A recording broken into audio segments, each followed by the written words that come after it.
Howdy doody, everybody. My name is Konstantine. Yes. With me is the legend himself, Chris Avellone. How you doing, Chris? Super nice to have I you. am doing great, Konstantine. How you doing, man? Doing okay. Doing okay. I've been wanting to talk to you for a while. I'm sorry to hear that. Yeah. Nah, come on. Come on. Nah.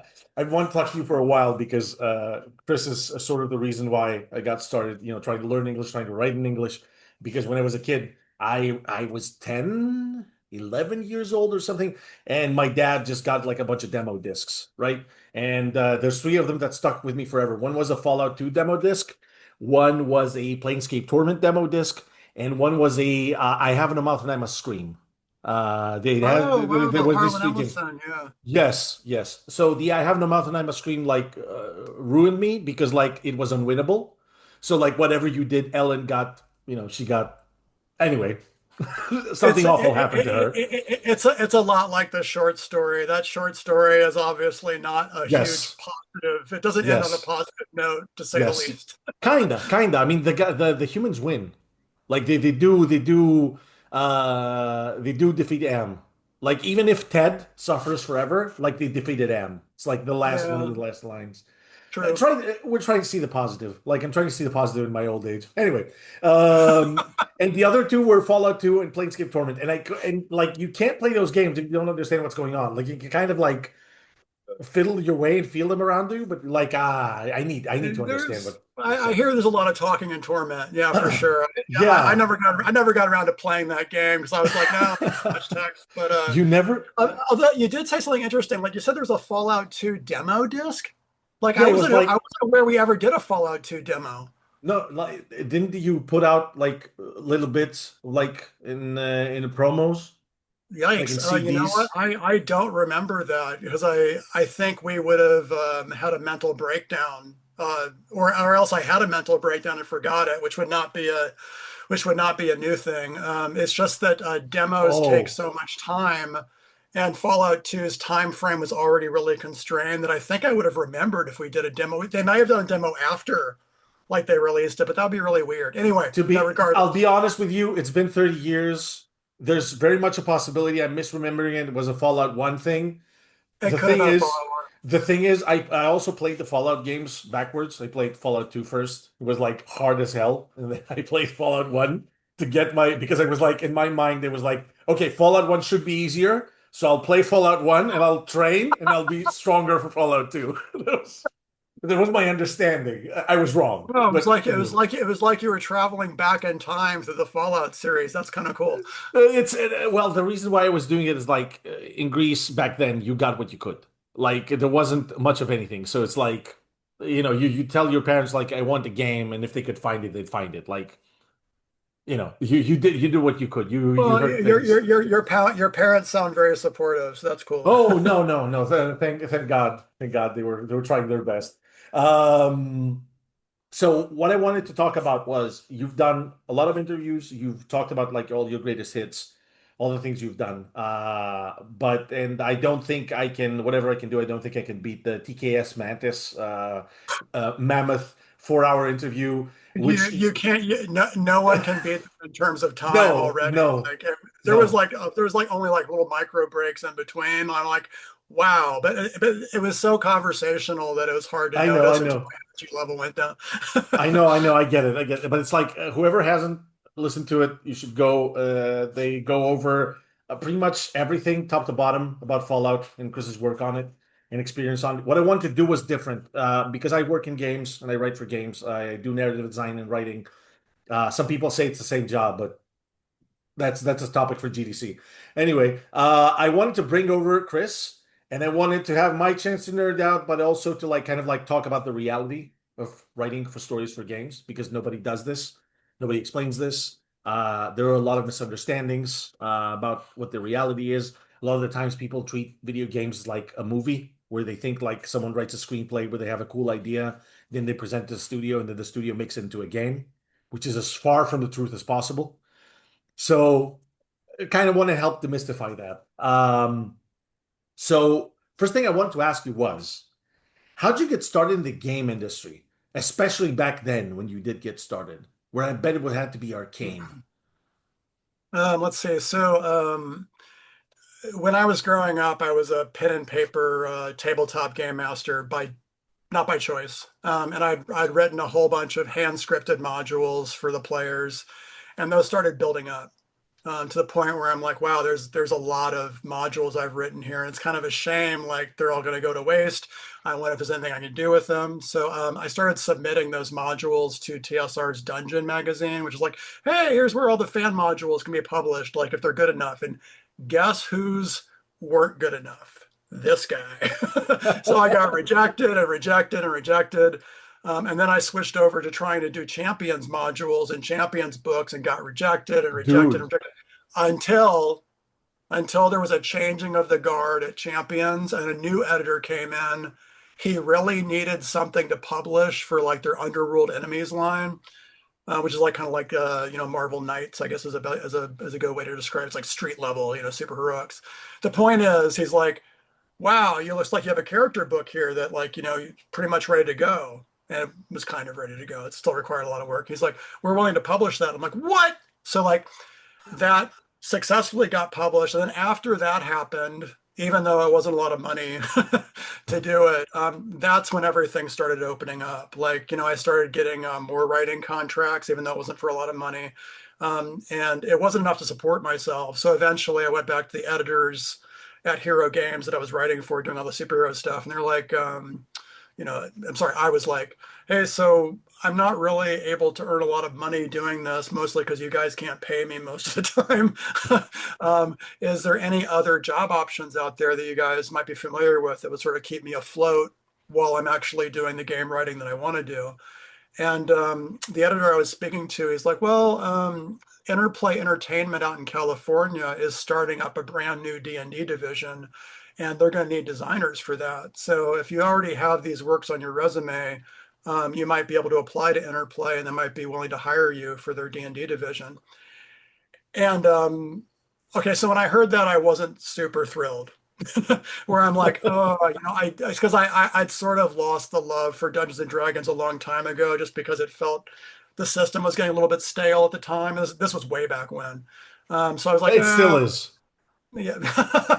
So I was like, well, it's D&D, but like, hey, it's a chance for a full-time job, and then also I can do this side writing that I really want to do on the side. But then when I got to Interplay, like that all changed, where I'm like, oh, well, this actually is a lot of fun. I'm starting to rediscover all the things I love about D&D. So like, did a bunch of projects there for like Starfleet Academy. I worked on a RPG, not an RPG, but like a dungeon crawler called Descent to Undermountain, Fallout 2, like whole string of games that started from there. But it all started from that first published work where someone was willing to give me a little bit of money to publish it. And then after that, all the doors started opening up where I got more and more jobs just because, oh, this guy delivers. Oh, this is at enough quality where the editors don't lose their minds when they get the manuscript. They can actually turn it around really fast. So, yeah, so mostly that's how I got started. It was mostly be persistent, keep submitting, endure the many, many rejections you're likely to get, and then just keep doing it until you manage to punch through. Yeah, yeah. That sounds pretty much like, the experience that happens with a professional writer, which is the thing that most people don't see. Like even now, I still talk to people sometimes, and they tell me, "Well, I'm gonna write this one book, and it's gonna do gangbusters, and I'm gonna be set." And I'm like, "No, man, I'm I'll just sorry. kick back and enjoy I those have royalties. I have terrible news for you. It's especially after they came out with the I know it was misrepresented, but did you see about the antitrust hearings with Penguin where it turns No, out I like don't see it. so there was this whole antitrust hearing about with Penguin, Simon and Schuster, the big fives anyway, publishers, and it turned out when they submitted their books that roughly a very large percentage of their books sells less than 12 copies. 12 copies. Like I don't know if you put out a book Wow, those recently. poor trees. Yeah, yeah, yeah, exactly. Exactly. It was like I can give you like the statistics, but like one of our listeners gave them to me. It was like 14.7% or 6,701 books sold under 12 copies, and books meaning titles, as I understood. Wow. Which is crazy, right? and 0.4% sold over 100,000 copies. Wow. So to give you an idea, so first off, super impressed that you played Champions and you even wrote modules for it. I know it. I've tried to play it. I guess it wasn't for me. I couldn't handle the crunch. Like for people that don't know, it's a modular system for playing superheroes, but it's like it is crunchy to the point where I think it should have had like a program. Like it should have had like it Yeah. should be running like on And DOS or whatever. they eventually set one up, but then I was worried that that program was actually getting in the way of individuality for your characters. So what I liked about Hero System is not only that you could build the kind of character you want, which I preferred versus D&D, where like you just choose a class and like everyone has a danger of feeling the same unless you role play wildly. But with champions, I felt like that was a chance to really build the kind of character you wanted. And it's like what you're saying, like it's a lot of math, it's a lot of crunching, Yeah. but I could give my character things like, an expertise in speaking Pig Latin off the top of their heads. Like the system allowed you to do just about anything with the No, no, right no. combination. Yeah. They had a mechanic for everything. A mechanic for everything and every mechanic in its place. No, no complaints there. It's just it was so crunchy. Especially the old TTRPGs was so weird to me how crunchy they were. Like, how much free time did you have back then? Like, when you Well, think about it. that's a good actual design question because if we were discussing Fallout earlier, Fallout 1, arguably is a far more crunchy than the more modern Fallout. So one part of me is just wondering if over time some RPG systems just try and streamline themselves, whether it's in paper gaming or whether it's in the digital space, where it's like, well, maybe people don't want to do all this crunching and all this work. I love doing that kind of work, and I think it actually adds to the role playing personally. But like I think over time, you actually start seeing various features starting to get yanked away over time, and sometimes there's even systems I don't fully recognize. Where like some of the more recent Fallouts, like compared to the Fallout One system, like Yeah. there's miles of difference, and I think that actually constrains your role playing opportunities versus encouraging them. But that's just my opinion. I mean, look, the reality of the situation with like the original Fallout compared to the new Fallouts is that, in my opinion at least, I can see every game you kind of see how the trajectory changes into making this into an FPS. Because what happens is when you make so first off, Fallout is closer to what we call the original Fallouts are closer to what we call an immersive sim these days. Because of the many ways you could approach, the quests, and you had like a lot of solutions, and you could even like, oh, you had an NPC you had to kill, you can just plant some explosives on them, or you can like entrap them for something, and just go and shoot them in the back of the head. You could do a bunch of stuff, and what happens is, in my opinion, I think as graphical fidelity increases and as, physics engines and presentation just starts, taking the first step, you have to sacrifice complexity because graphics can't keep up. If I think you sacrifice complexity. I think you also sacrifice some degree of flexibility, like what you were saying. Sorry, wow, I'm gonna die. I mean, because please like don't. what happens is like sometimes there's so much work that goes into a character model nowadays. Like, as an example, like with the Horizon series, building one of those robot With the dinosaurs Horizon series, just I remember. takes forever. Like one of those creatures takes forever to I build. And know. they look cool, but then suddenly you're watching like the pipeline slow down where you're like, wow, we really, back in the old days, I think we could have cranked through a lot more creatures than Maybe this. maybe we Oh, they don't. just Yeah, maybe we don't need an 8K cyborg dinosaur. Just saying. Just But yeah, but anyway. then you look back at like Wasteland 1 and you're like, well, all you needed was a text description and a few like lines in a text file to set up the I mean, stats and behavior for a creature. So like I guess that's flexible, but like at the same time, like you have to imagine most of the gameplay in that case. So I guess that's the trade-off. I think you would enjoy Moonring or Caves of Cud yourself Okay. because they're very Well, I'm familiar simple. with Like caves, yeah. you're familiar with Caves. Moonring is like the fantasy version of Caves, just as free. And it's like very simple graphically, and there's constant updates because they have the ability to do this because they're not constrained by graphics. But anyway, enough about my opinion with graphics. I do feel they kind of have been hobbling the presentation has been hobbling us. But anyway, So the question I want to ask is, in your experience, so you started working on the games, you already kind of had an overlap, like you had experience with game design, and then you moved into writing. So with that in Uh, mind, yeah, yeah, I mean, because like, okay, let's not mince words. Whenever you run a game in RPGs, inevitably you do design because you need to account sure. of how it works, the vicissitudes, how the team works, how you understand the team working, how it interfaces. Encounters and combat are part of the story.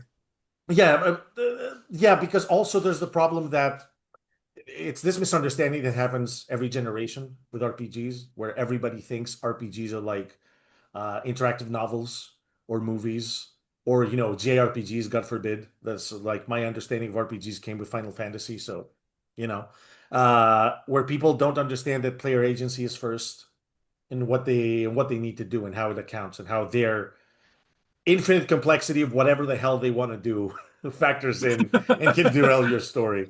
But since you already had this experience, in your experience, what does a video game writer actually do?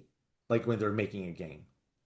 Um, well, so it's going to depend whether that writer is the project director, which oversees everything, or whether you're helping reinforce a vision. Like someone else is the director, and you're writing a story to help reinforce that game's vision. Let's use the second version because that's probably the most common experience people are going to have, including me. Basically, what a game writer does is they come into a project, ideally before they start writing anything, is they absorb what the game's all about. Like, hey, what's the vision? What's the genre? Is it survival horror? Is it like a ARPG? Are we trying to lean into tech and magic? Like whatever it happens to be. Like, hey, it's Arcanum. Like, it's a war between technology and magic. Once you have a sense for what the systems are going to be, how the gameplay is going to work, at that point you're like, okay, I can see what the pillars for this game is going to be. Sometimes there's already a story being proposed by the project director. Other times the director is like, hey, here's the amount of budget or the amount of scope that we imagine for a story. Take your first crack at it. So in that case, what I usually do is like write like a one-page summary based on all the systems information that I got and go, here's a story that I think would work well with your mechanics and the vision for the game. I don't go into too much detail with it because the more detail you add to that first draft, like if you did like a 20 pager versus a one pager, chances are a lot of that may not hit the mark, but you might still be attached to it and that can cause problems. So what I try and do is like keep it very high level at first and go, hey, do we all agree on the basic premise for this plot? Like, does it work for everybody? Does it seem cool? Like, would you tell your friends in a one sentence that, hey, here's the experience? Like, oh, it's like Bioshock with dinosaurs. Okay, yeah, that's kind of cool. Like, is there a quick summary about that story that would really hook people or grab people? Now, you run that by all the leads and the director, get approval. Then, like, you do another iteration where it's like, hey, it's a 4-page story. Then it's a 10-page story. You start increasingly add more characters. You add the antagonist. You add any factions that might be, and all of those start getting split apart into various documents. But you still keep that. Here's a high level summary first. Do we agree on the direction? Okay, if we agree on the direction, here's a more detailed version. Here's a more detailed version, and you try and get sign off at each stages so that you're not surprised one day after doing like a 100-page story. They're like, we kind of wanted to go in a different direction 20 pages ago. Um, so that's the kind of thing that you want to avoid. You want to take it in stages and not overcommit at the front because there's so many other systems bleeding into your story in terms of animation, audio, character models, area design, that all of that stuff is stuff you have to consider while building your story. And all of that stuff's kind of in flux too. So you sort of want to be iterative as you go about building the story. But I usually, what I do is take it in stages until I feel comfortable with the actual implementation project process for production. I mean, that's pretty interesting that you're mentioning because hardly anyone talks about how design plays a part. I mean, design plays a part in how the players are going to experience the game, how much space and time you have to like express and explain the story. How long the characters need to talk before they have to shut up again, so to not cut into the action. And of course, very importantly, because you said this a bunch of times, in video games things change constantly. Like I think a lot of the time, even before you start with a high level description, even then things have been changing. things are already on the cutting room floor back when they are. Yeah, and to explain to the audience, games usually go in several stages. There's like the pre-production period where you can blue sky stuff, and the goal of that is to figure out what the actual production pipelines are for each discipline. Like, hey, here's how we make a character model, and here's all the standards for how we make a character model. Here's a sample of how a quest is written. Here's all the functionality a quest will have. Here's our dialogue UI for how much we're expecting to show on the screen, or how we're expecting players to speak to other characters in the environment. All of that stuff is figured out during pre-production. And then ideally, at the end of pre-production, that's when you start expanding the team and go, hey, here's all our standards documents, and here's our pipelines for doing all this stuff.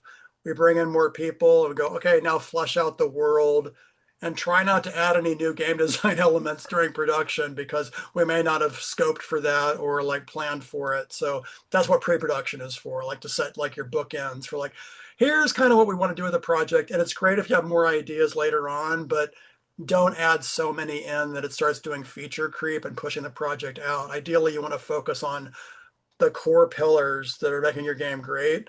And if you have more ideas, that's great. Maybe save it for a sequel or an expansion, and hopefully you will be able to do a sequel or expansion or a completely new game where you can take those ideas with you. But don't feel like you have to throw everything in the kitchen sink in your first game, because if you throw too much in there, it's too much to test. It's probably not going to be polished. It's probably not going to be a solid experience instead of had you done a much smaller focused game and then polish the hell out of it. The latter version, I think, is a better place to start. And I kind of wish more companies would do that before jumping to a large project. Yeah, but a lot of the time, what happens is, I mean, it's kind of like the trap, the AAA, right? Budgets inflate. In order for you to make your money back, you need to appeal to as many people as possible. So you Mhm. broaden the scope, you broaden the scope, you broaden the scope, and you hope for the best, essentially. And what you end up is like something that sometimes feels schizophrenic. But speaking of, you did mention production, which is important. So, what is production in video game development? Production is essentially the art of herding cats. But I don't mean this in the derogatory sense. I mean this in the sense that you have to be the person responsible for making sure that the people you are in charge of deliver their work on time. And you also know what's up and what the hangups are, at least in Um, my to, experience. to build on what Konstantine is saying, I've always kind Yeah. of seen producers as the conscience for the project, where they're like, Yes. we know how much time you have. We know what the budget is. We know how much resources we have. We're not going to change that. But like, if you guys have any new ideas or new design elements, recognize that's going to cut into the time. It's going to cut into the budget.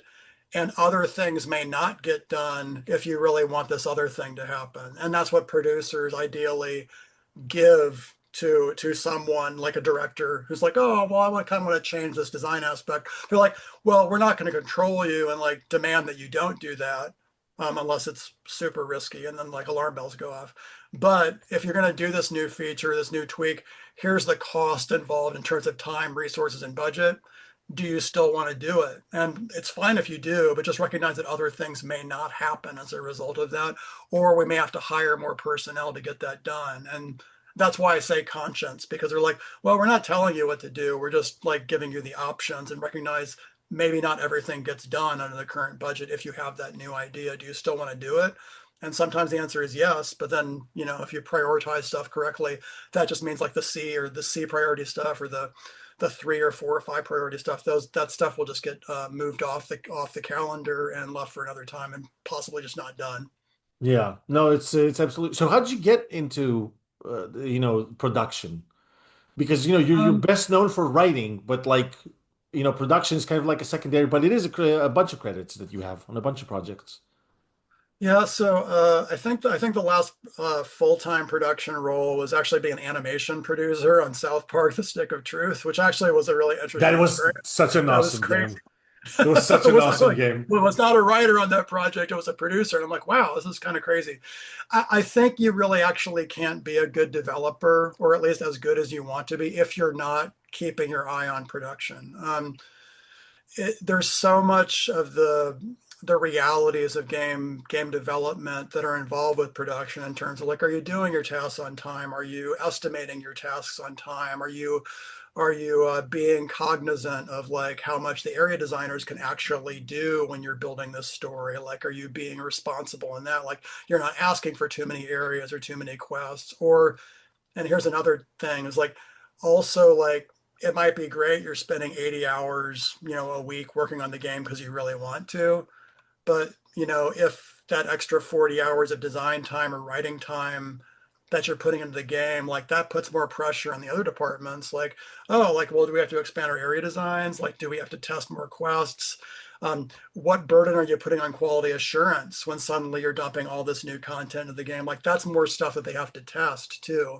So sometimes, like, being aware that, hey, you know what, I may have all these great ideas, but I also want to be responsible in terms of what I deliver so that the game can actually be polished and be released in a good state. And there's been so many games that I've worked on where it hasn't been the case, and no one should ever have to pay for a broken game. But not being aware of production paths is what causes problems like that. It's And causes feature creep.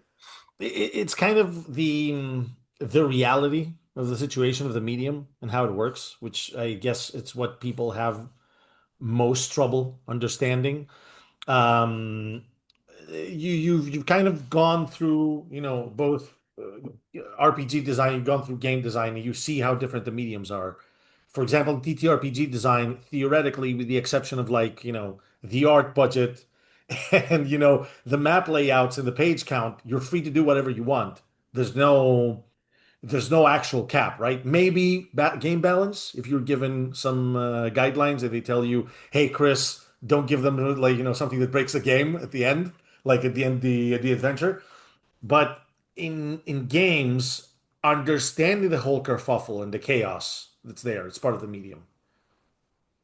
Yeah, I mean, but even with tabletop games, do when it gets to things like the module or the writing layout for the book that you're writing, for example, like there is an art budget you have to be aware of. Even the art placement of pictures and concept art on the pages of your module or whatever source book you're writing, all of that stuff is important. And also, you also have to be aware of the fact that like once those page layouts start happening, your ability to edit anything goes down drastically. So like those are production pipelines you even have to be aware of when you're doing pen and paper writing. But it's even more expansive when you get into game development where there's Oh many yeah. other departments you have to keep track of as well. So having some production methodology and being aware of your own schedule and timetables and the fact that you're delivering stuff responsibly, that's all part of game development.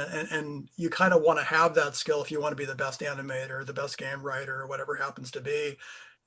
Part of that is a production reality, not just being creative or being a great writer. It's also the more pragmatic limitations too, like what kind of story can you tell in the budget provided, and that's an important thing to add.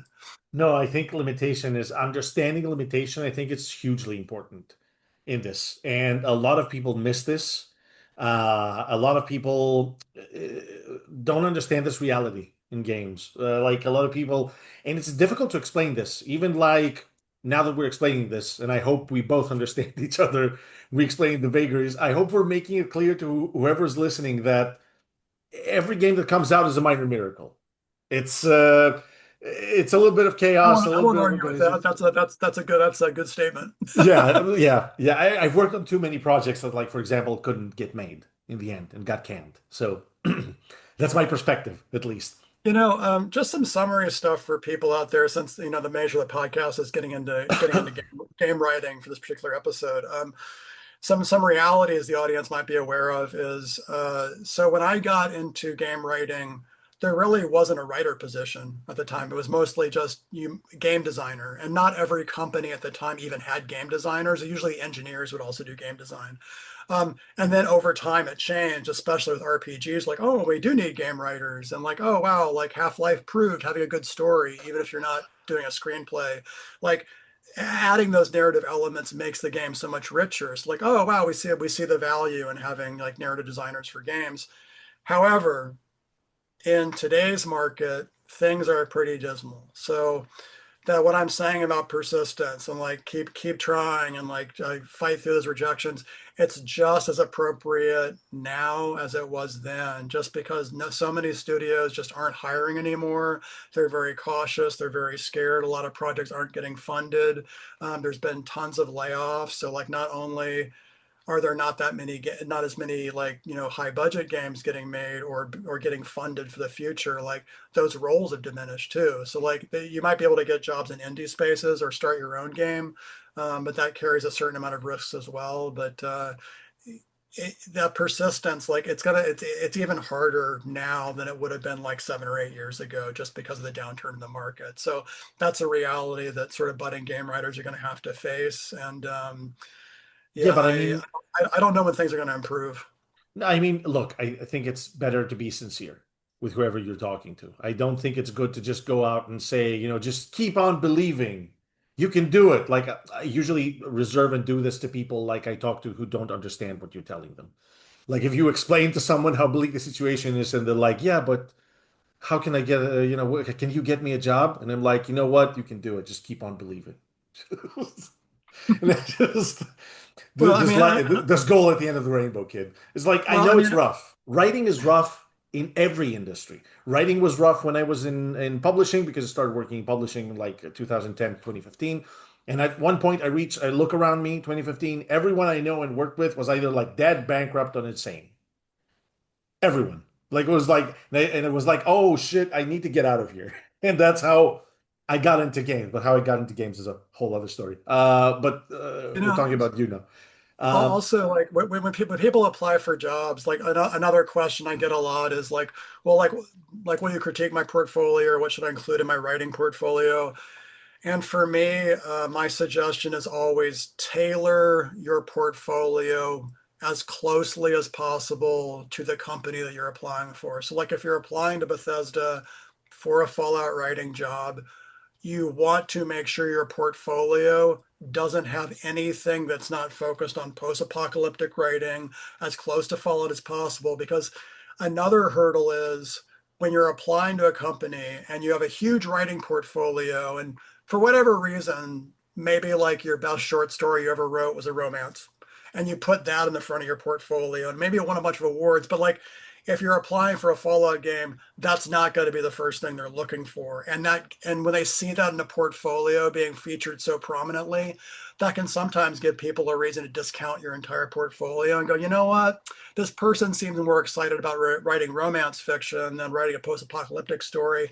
So they discount it and then move on. So my advice to writers out there is always tailor your portfolio almost per company in terms of what you send to them. The next thing is do not expect a recruit, someone hiring to read more than 5 minutes of your portfolio. So like if you like, oh wow, here's a 100-page source book that I wrote. No, they might skim it, but like they're not going to read everything because they just don't have the time to review all that stuff. So be careful like with what you submit and try and keep the samples as quick and to the point as possible. And the best samples of writing actually aren't on a website portfolio. The best samples would likely be mods that you can record. So like if you've written quests for mods, if you've done stories for mods for various games, do a video of your work that you've done there and show the character speaking, show the dialogue trees. Like don't give them the 20-page document of the scripting, although they might ask for right. that eventually. Give them a tight, short to watch. Here's a sample of my best work that directly relates to the job I'm applying for. And that may help your chances. Companies also, if they're, I'm going to be rude. If a company Bun doesn't test for various positions, and that includes producers, if the company doesn't have a test already set up for you as a writer, we're like, oh wow, you passed the first stage. We looked at portfolio. It seems like you have a knowledge of the tool set, like you're able to write in the tool set. That's awesome. Usually what they'll do at that point is give you a test and go, hey, well, write a sample inventory item, write a sample quest, give me a layout of this character's daily schedule, his inventory items, his stats, like all the stuff that you would be expected to do on a daily basis, ideally is in the test that they give you. And that's going to be like the proof of concept for them. Like, hey, did you do it on time? Did you keep us updated how you were doing the test? Did you follow all the directions? That's always key. Including like how you responded, like did you include the right resume information? Don't half-ass it and then go, oh, well, they'll understand why I didn't finish it this way or why I didn't do it according to their directions. Don't take that mentality, because that just means that when you're in the workplace and actually working on one of their games, that just means they can't trust you. They're like, oh, well, I gave you directions, but you didn't follow them. Even when I hired you, you didn't follow them. So, and that's what causes bugs in games. So follow directions, keep your portfolio short to the point, be prepared for a test from them, and take that test seriously, because you are getting judged in all aspects of that. Making the mods was interesting now that you mentioned it, because that's something I don't hear anyone mention these that's like in writing narrative design as often. I mostly hear it from like other people, like other designers, for example, and they want to see like the hands-on experience first and foremost, which is like hugely important because it proves you understand the game and you understand how it works, even if it's not the best possible quest you could give out, like given the circumstances, right? Yeah, if you have a choice between someone of two skills, two equal skills, and one has done a mod and the other one wrote a short story that was well received, I would probably lean towards the mod creator, because ramping up on a tool set and not being afraid to ramp up on a tool set is also a key part of a game designer's job. And also, it's going to help you with the face-to-face or phone interview process where, oh, wow, the short story writer can talk about the characters and the flow, and that might be great. But the other guy that was working in the tool set can talk about the engine, certain flaws that he's encountered with the engine that's restricted his writing ability, or the things that he really appreciates in the engine. He goes, hey, I really exploited this functionality to do this really cool effect over here. That's worth a lot more than just the writing. So, and again, I might be a little bit biased, because back at Obsidian, we would hire modders from various disciplines who had proven out their work already in the public space. Like, we had an area designer on New Vegas that had done a massive like Oblivion mod that overhauled the whole game, like without getting paid, just did it on its free time. Yeah, I mean, That's the guy that you want. And then like we had another scripter who'd done like this brand new AI system for Neverwinter Nights that was way better than what got shipped with the game. So like we saw it, we're like, wow, we'd really like to use that. And then we're like, maybe we should just hire that guy. And then we did. So modding is a great way to get your name out there and like say, hey, here's what I can contribute to this game. Like, and all the players ideally will be responding to it, because those two examples I used, players love that stuff. Game masters love that stuff for the Neverwinter stuff, and they're like, "Wow, everyone's talking about it. It's really highly reviewed on the Nexus forums or the mod release communities." And like they keep improving it and doing patch notes to the point where you're like, "Wow, you've already actually been through the entire game cycle on your own. I think you're ready to come on board and help us." And actually help improve our work, because you actually probably know things that we don't know. And with that area designer guy, like Jorge Salgado, he brought all the knowledge that he'd figured out working with the engine to New Vegas. And he was able to show us, hey, here's a better way to make an area. Here's a more efficient way to make an area. Here's some trickery about the tool set you guys may not be aware of, that he just found in his own individual experiences from modding. And that's why I encourage people to mod when they can, because that gives you a much better chance for success when you're applying to a company. that's good advice actually for this. But you did mention tests, and I want to ask you because like a lot of the time, people applying for narrative design for writing work, they're going to complain about the tests. And, Mhm. there are some cases with some companies, I'm not going to name names, that kind of overdo it with the tests. They kind of like ask too much, or it seems like they don't know what they're doing. So, uh, do you feel comfortable like talking about tests that might seem like a waste of time, or, it might seem like the company doesn't know what they want? Um, so It first ha off, if a company releases a test and they don't know what they want, that's the company's fault. And they should probably reevaluate that process. I do think some tasks ask for a lot. But however, with narrative design, you have to do a lot of writing. I don't mean like the dialogue. I mean, like you'll have to write technical documents, or, hey, here's a quest document for how this flows. You're doing a lot of writing, not to mention emails back and forth. So what may seem expansive sometimes may actually be only a small amount of work compared to what you'd be doing on a weekly basis. Also, when I set up tests back at Black Isle, at Interplay, and Obsidian, it was here is everything that I can think of that you'll be doing on a daily basis, and I want to see what you can do with it. And so our test was directly focused on here's the things you're going to be doing for every project at our company. And we would also give people a way out where it was like, hey, if you've already done this work before, like if you have a quest for another game that you're really proud of and you think meets this criteria, just show us that. And that totally works too. But tests can take a lot of time.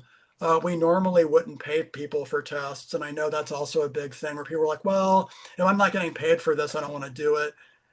For us, that was also kind of a sign for like, well, okay, well, I mean, doing your job on a daily basis is going to require more from you than just you showing up for 8 hours a day, where it's like your passion has to be there. And if you're like, well, I can only be motivated by money, and that's the only thing that's going to motivate me, there's probably, you know, another segment of people willing to take the test and are really passionate about joining your company who are willing to take the plunge and spend a little extra effort to do the test. And again, if you've already done the work in some other fashion, you can submit that. But sometimes that can be a negative too, where they're like, oh, well, if I'm not getting paid for this, I'm not going to do it.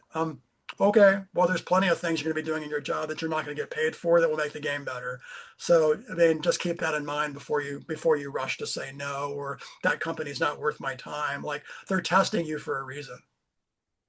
I know it's look, the thing is with video game design, passion is kind of a given, and it's kind of difficult to quantify, to explain this, and how much you want to invest, how much you want to go above and beyond for this. And sometimes it's not just a situation of like how many hours you want to put in, because you're going to put them in if you're interested, if you care about the project. But it's a very difficult thing to explain to someone who's on the outside, hasn't gone through this. I assume, you're with the older, with the older guard of developers, you guys were known for like, pulling insane hours, doing crazy crunch to make Which I do not deadlines. support.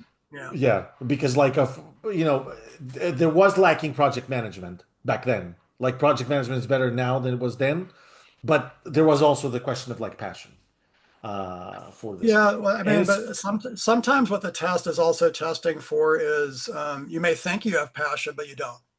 And what I mean by that is, suppose I give you a test and you're happy to take it, but then I notice like 3 weeks have gone by, 4 weeks have gone by, 2 months have gone by, we haven't heard from you. Um, at that point, I'm like, life can get in the way. That's great. That's going to happen during your day job anyway. But if your passion isn't enough to make you produce like an answer within a reasonable time frame, I would probably question your passion. And I hate to put it that way, but it's like if your passion can't be translated into game content in a timely manner, and you can't even muster that energy for the test, or you come back to us with excuse after excuse after excuse why you haven't gotten it done, but then like 30 other people have done it like a week ago and you're already reviewing their tests, you're gonna get left behind because if your passion isn't combined with a work ethic, it's kind of useless. Yeah, I mean, I mean that's kind of a given with the situation. I don't Yeah, I know. mean, but the distinction is like the only distinction I'm making is sometimes people think that, I mean, think passion's just enough. But if you don't produce anything with that passion, and that's another thing the test ideally tests for, if you can't produce anything with your passion, then it's not relevant for us. Yeah, but I mean, if you can't deliver, you're just treading water. That's at the end of the day, that's what this is, right? I mean, I know people like to talk big about going above and beyond, but at the end of the day, you need to be dependable. You said this yourself in the beginning. Sure. That's how you got more work, right? They knew that said, "Oh, yeah, Chris gets it done. It's fine. We'll work with Chris." At the end of the day, that's what it is. It's not the depth of your vision. It's not the cool ideas you have. At the end of the day, you're making a product. Yep. Sorry, I'm the cynical game writing podcast. I'm not going to talk about the height of the Oh, no, art. no, no, Sorry. that's great. I mean, it's just, yeah, I mean, I've seen people that come in with great ideas. The problem is usually the project already has the ideas that they want and they want you to help implement them. So it's more of a Yeah. matter of you stepping back from your passion and rechanneling it to the game's vision and supporting all the game mechanics in that respect. Because if you do show up with just the passion and no work ethic, it's not like that's a zero gain for the project. You're actually damaging the project because that's Yeah, I more mean, money that's yeah. So you know what I mean. yeah, I mean, people can count on you. They don't know what you're going to deliver. It's a pure reality of the situation. You know, making a video game in a lot of cases, it's a funner version of making a car, just or building a building or carrying cement bags. Jobs that I've done, not the car part, the cement bags. So, okay, so you worked as a producer. You have this understanding. You've worked as a designer, which is how you pretty much got started. And eventually you made it to director, and you Mhm. have been director of these. What's the experience of being a director? Because I've spoken to directors before, Alexander Swords, for example. Um, and how he described it is you're responsible, you foster the idea of the game, but even then, paradoxically, what he said that even then it's not your baby. And I wanted to see if it's your experience as well. Like, what's it like being a director? A director basically is the one that's holding the vision for the game. They're the ones that make the aesthetic choices. They're the ones that say, "Hey, that feature complements the vision that we laid out," and they continually remind the development team, "Here's what we're doing. Here's what we're doing. Here's what we're doing." And then they judge all the content based on are these things supporting the vision or not. Not just are they cool, but like, hey, are they feeding into the survival horror theme? Like, are the mechanics like, driving home a sense of urgency or a sense of anxiety for the game? The director is the one that makes all those overall calls. They're in charge of the whole project and making sure that it's being, it's progressing along. Now, they're usually supported by like a lead producer, a lead designer, a lead animator, and you want people in those positions that not only understand your vision, but you trust them to carry it out. So it's not like you're just doing it all by yourself, but you're the one who sort of makes the hard overall calls for the project because sometimes a lead designer and a lead animator may disagree on a certain function. Director is the one that comes in and goes, that's the one that supports the vision. That's the one we're going with. I'm going to make that call. And ideally, if you have a good rapport with your leads, they're going to know that even before they bring it to you, and then they won't bring it to you at all. It's like, hey, this works for the vision, this doesn't, because we've had a lot of discussion with the director. We know what the vision is. Like he hammers it home every day to an annoying level, and he's the one setting the bar for the aesthetics and the production path. So the director's overall in charge of everything, has a bunch of leads to support them, but they're in charge of the whole project, making decisions for the whole project, and also just carrying the torch for the vision. It's important that you mentioned this though, because I've happened on and heard of a lot of projects where directors have trouble, articulating what the project's about, what the USP is, what the main idea is. It's like an entirely different skill set, which is like, I'm not saying how do you do it, but how do you do it? What's your secret? And you can't say love. Um, are you referring to Rob Pardo's Rob Or, Pardo's presentation? no. I just um, thought of it and I was like, wait, he might say love, just in case. I want to preempt him. Well, usually, I mean, usually the vision starts with whatever game idea or game moment excites you, and you're like, I would really like to do a game based on that, or showcases a certain, aesthetic, or like, wow, I've always wanted to do a game where like, there was really like, gritty, hands-on battles with dragons. And that's what's really important to me. And once you have that seed for a vision, then you start building on it. You go, okay, well, if I would do want to have a game about, fighting dragons in a co-op environment or whatever it happens to be, what are the mechanics that I think would help reinforce that? Like, is there a certain grittiness level that I want? Is there a certain art style that I want? What would the area design be like to sort of like reinforce that, feel of fighting a huge monstrous beast that you're tracking down? Um, you basically start building the game around that to support the things that you're excited about. And that becomes a pitch deck. You start finding the leads to help support your project where it's like, you talk to the lead artist and you're like, hey, here's the kind of the vision I'm looking for. Here's the kind of grittiness level. Here's like the reference art or the reference movies that excite me about this idea. Like, hey, I was watching, this particular dragon fighting movie, and that's here's what got me inspired about it. And then you tell the lead artist that, and then the lead artist starts doing concepts about, okay, well, here's what the dragons could look like. Here's how I imagine like, a fight being staged or set up. And you trust that person to develop the art side of that vision and bring it back to you and go, here's what I think would be a great art direction for the game. And you can disapprove or approve it, but ideally you're on the same page. You're like, that works. You understand the vision. You can carry the art from now on, like go. And then like the same thing happens with animation, character modeling, the story. Like does the story support these activities? So your leads help you flesh out each of their individual disciplines, even if you don't know a lot about their disciplines. Like I wouldn't be able to tell you the first thing about character modeling, but I could tell you, hey, here's kind of why we want the characters to look this way to reinforce this particular aesthetic. And then the character modeler takes care of all that. So it's Yeah. a big team effort from top to bottom.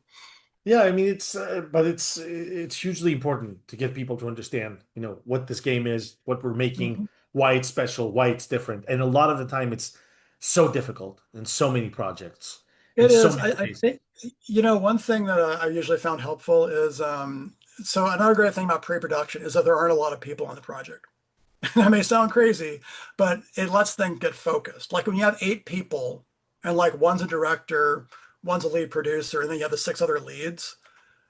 Every day, like you guys are discussing what the vision of the game is and helping establish the vision. So what I prefer to do is you have that tight team structure in pre-production. You get all the leads on the same page. You take their ideas, they take ideas from you.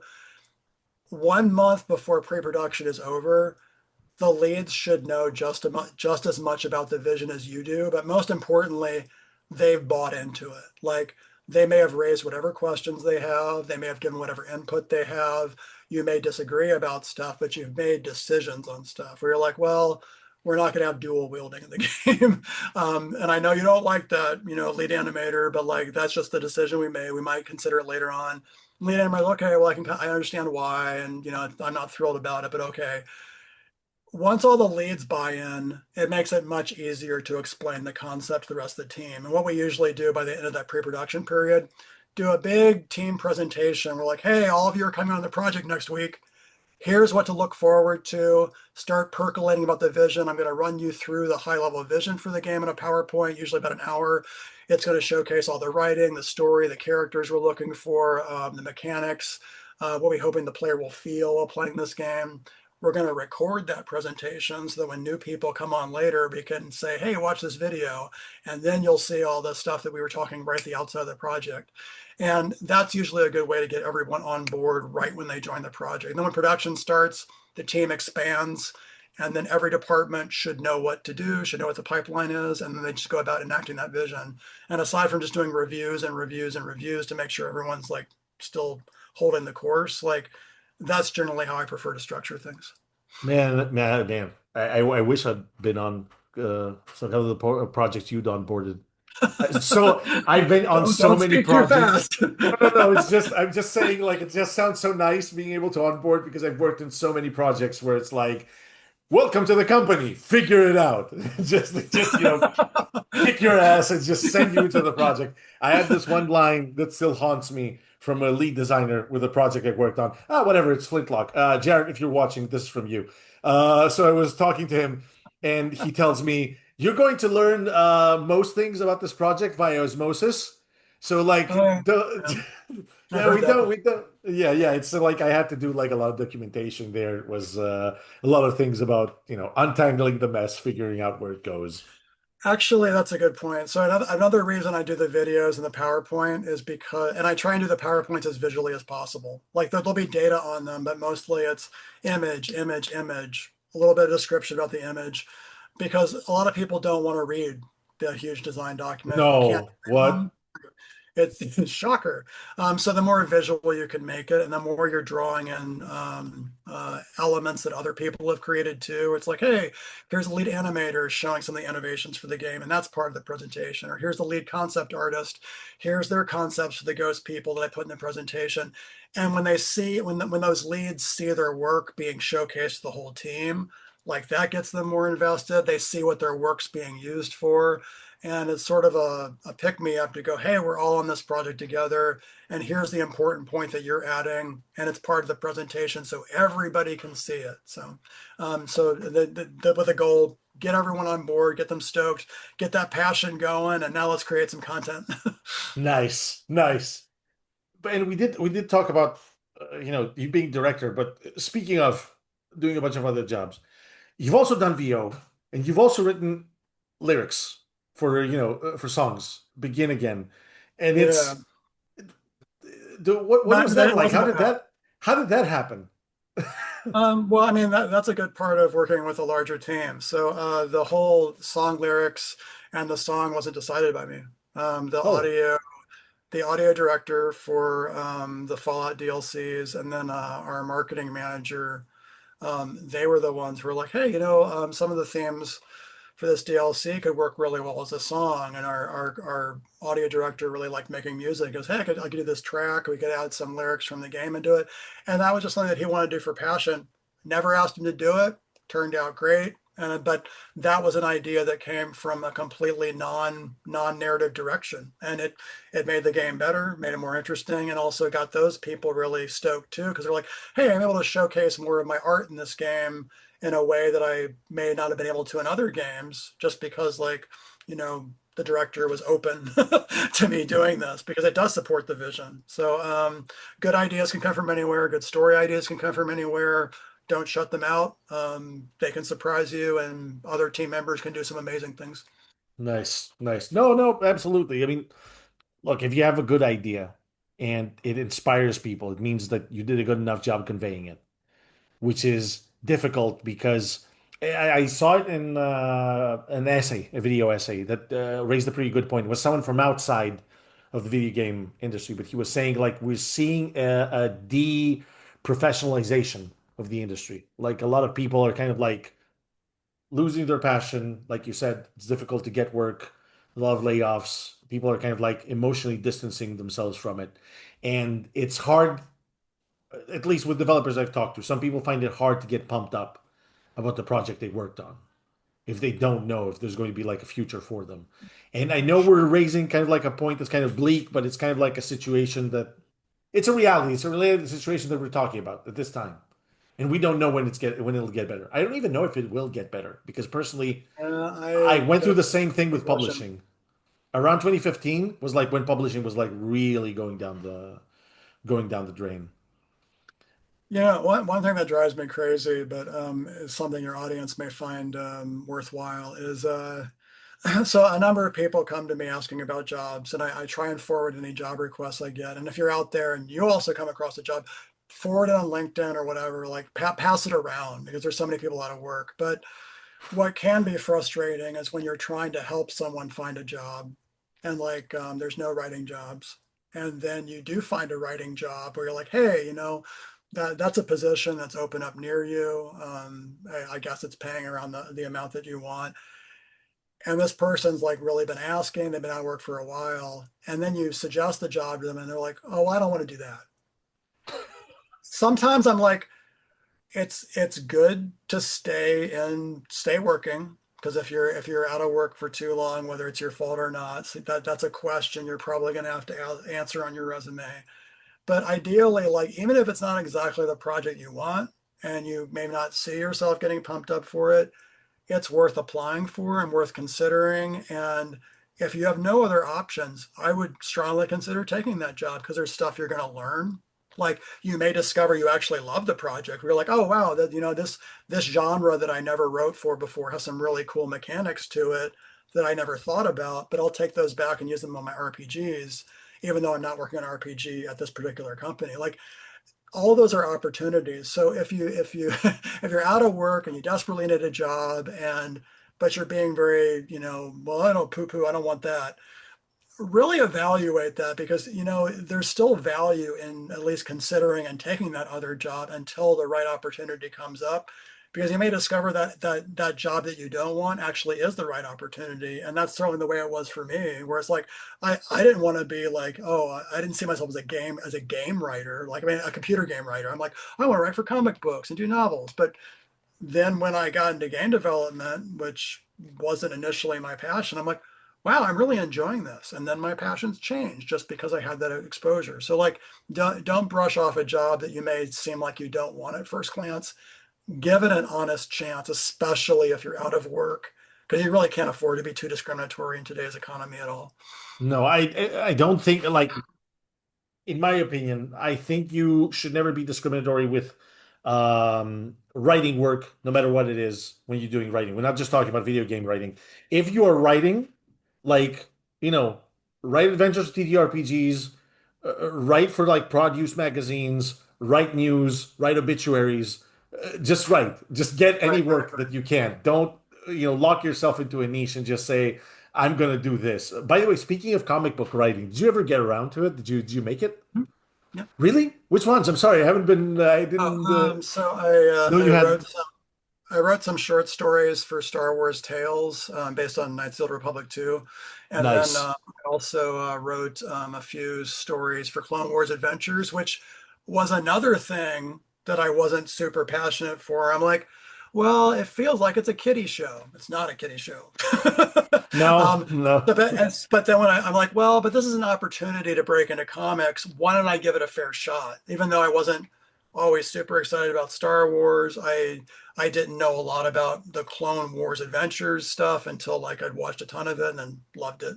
But again, that was an opportunity that had I discounted and not tried, I think I would have been weaker as a writer, because once I did grab that job, I learned a lot. I really enjoyed it. And I'm like, wow, I can add this to my my skill set for like storyboarding from now on, because the way they lay out comic books and the way you write for comic books is much different than like you do a screenplay.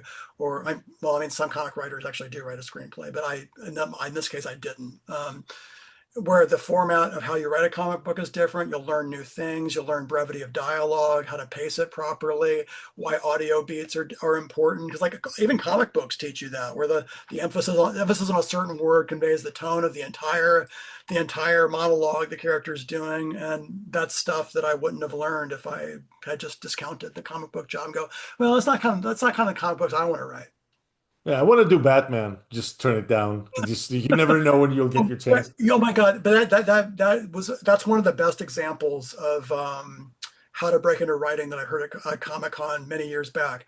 They're like, hey, if you want to write for Batman, like, which already has a ton of Tons of competition, writers and yeah, people that just have been there far longer, don't start by suggesting a Batman story.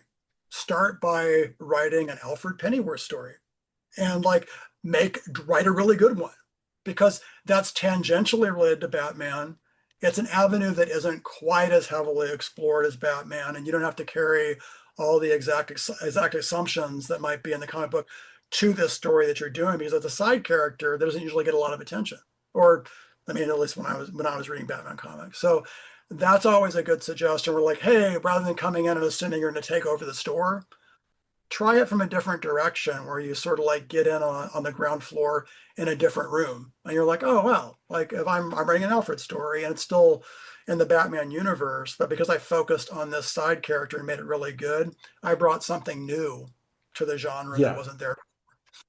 I mean, it's difficult. It's difficult for a lot of people to see it because a lot of the time we hyperfixate. We create kind of like an idea in our heads, and it's I'll do this and I won't do anything else. It's funny that you mentioned about comics because I've written a bit for comics, not too much, and Oh, it's okay. yeah, the economy of the page and the economy of the page length that you're given and dialogue is very important. And I Hmm. distinctly remember when I'd write the first ones and I overdo it with captions or like with speech bubbles, then the letter would come in and say, "Hey, man," like it showed like the entire dialogue just spilling out of the bubble. It was like insanity. It was like, "Oh no, this isn't working." And then I remembered the older comic book writers like Jamie Delano or like Alan Moore back when he started, and they would have these huge spreads just going on forever. And I'm like, how did they get away with it? Oh my God, reading an Alan Moore script is like dense. I'm like, he puts so much information and detail on there where I'm like, wow, I don't think I can even manage that. But I like, know. what's impressive is he finds those artists that do deep dives into that stuff where they're like, they are accepting of that level of detail, or they encourage it, or they No, embrace it. I think it's just a process of elimination. They just show it to a bunch of people, and like whoever takes it, they just go like this. Like most people just see like the 50 page, 4 pager, script, and then like whoever doesn't bulk and just leave, just that guy gets a job. I think that's how they ended up making Swamp Thing.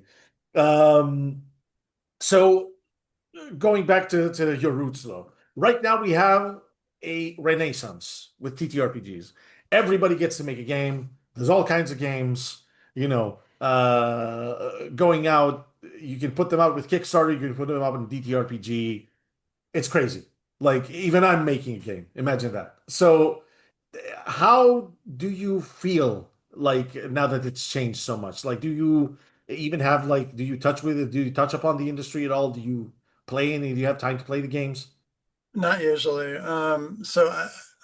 Because usually what happens is if I have time to play a game, usually what I do is play a build of the game that I'm working on and test it for bugs and make sure the flow is good, or make sure that the character that I thought was so great, and then but you test it in the game repeatedly, and you're like, well, does this actually feel good? Like, is this too much? Like, can I have someone else look at it and then also give me some notes on that?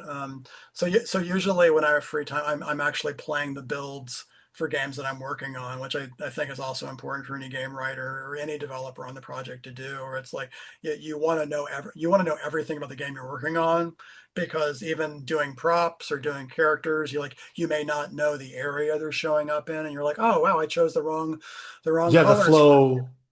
yeah, I Yeah, mean, the more you're aware of the whole package, which usually can only do by playing the game, that just makes your work better. So or build just being playing. like really, really good friends with the level designers.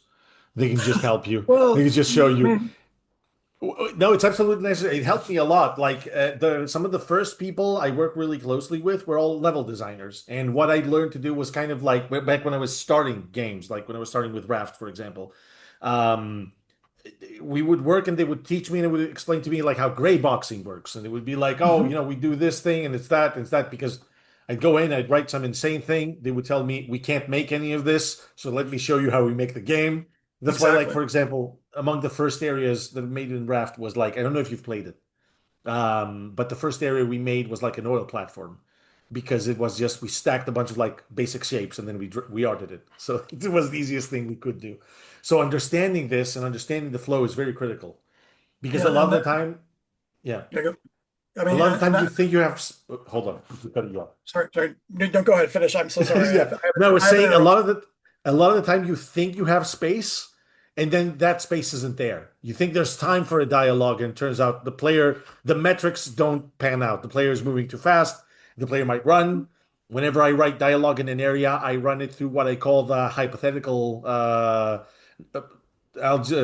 just the hypothetical fuddy duddy. We won't say the other word I use, where it's like a guy that just dodge rolls through the entire stage. So I tried Mhm. to write the dialogue so it works for that guy. Anyway, please go on. So there's three things based on what you just said. So first off, the fact that you're friends with the level designers.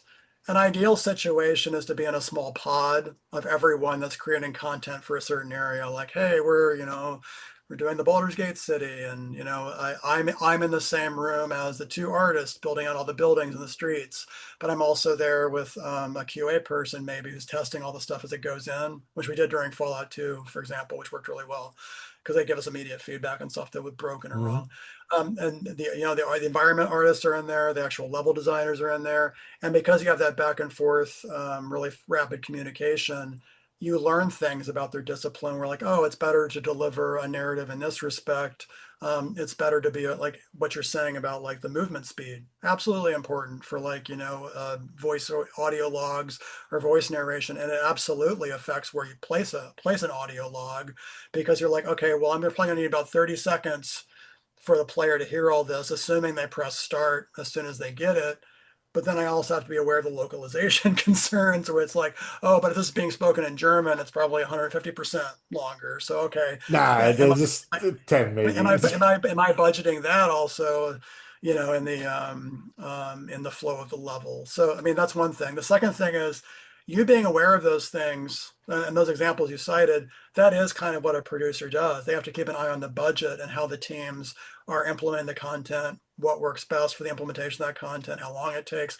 And that's stuff that you're just going to naturally find out when you're working in pods like that, or talking with the level designers, the ear designers, and going, well, how long will it take to add this functionality? And they're like, well, we can do what you're asking, but it's going to take like, a third of our time that we're allotted. And you're like, oh, well, then maybe I shouldn't add 5 of these things and just do one or reevaluate how I'm doing it. And then the very last thing is what you're saying about being aware of like, well, I need to know the level flow for like when an audio log fires off. That means you have to know like how fast the character moves, what the traversal set is. Could the character jump down 2 levels and immediately get to the boss area or the final area without hearing anything and having the audio cut off? And like, are you also accounting for the fact that some players will lose their minds if the audio is cut off and they can't replay it, which, the Spider-Man games do a great job. And so does God of War. Like if you get interrupted, like it'll go back to what it was said before, thank God. Because like if there'd been moments where like you lose narrative because you're suddenly in an encounter or like, some interruption happens and you miss it and you can't go back and hear what they actually said, that would just drive me crazy. Cause I'm like, I'm paying to play this experience.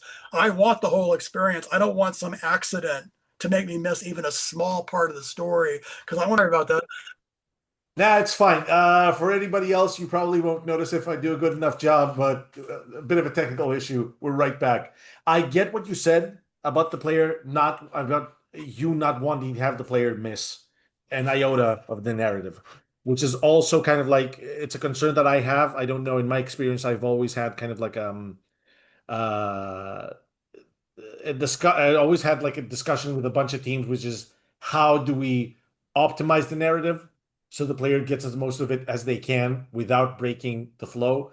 Sometimes I think this over optimization might be to a fault because a lot of the time we try to optimize for like we assume, oh, the player has no attention span, the player has no time, the player is not going to stop for anything, the player is not going to do anything, the player is just going to follow the critical path, and then if we don't keep him busy, he's going to refund the game. I feel like we're optimizing a lot of the time. We're over optimizing when we're making a game. Yeah.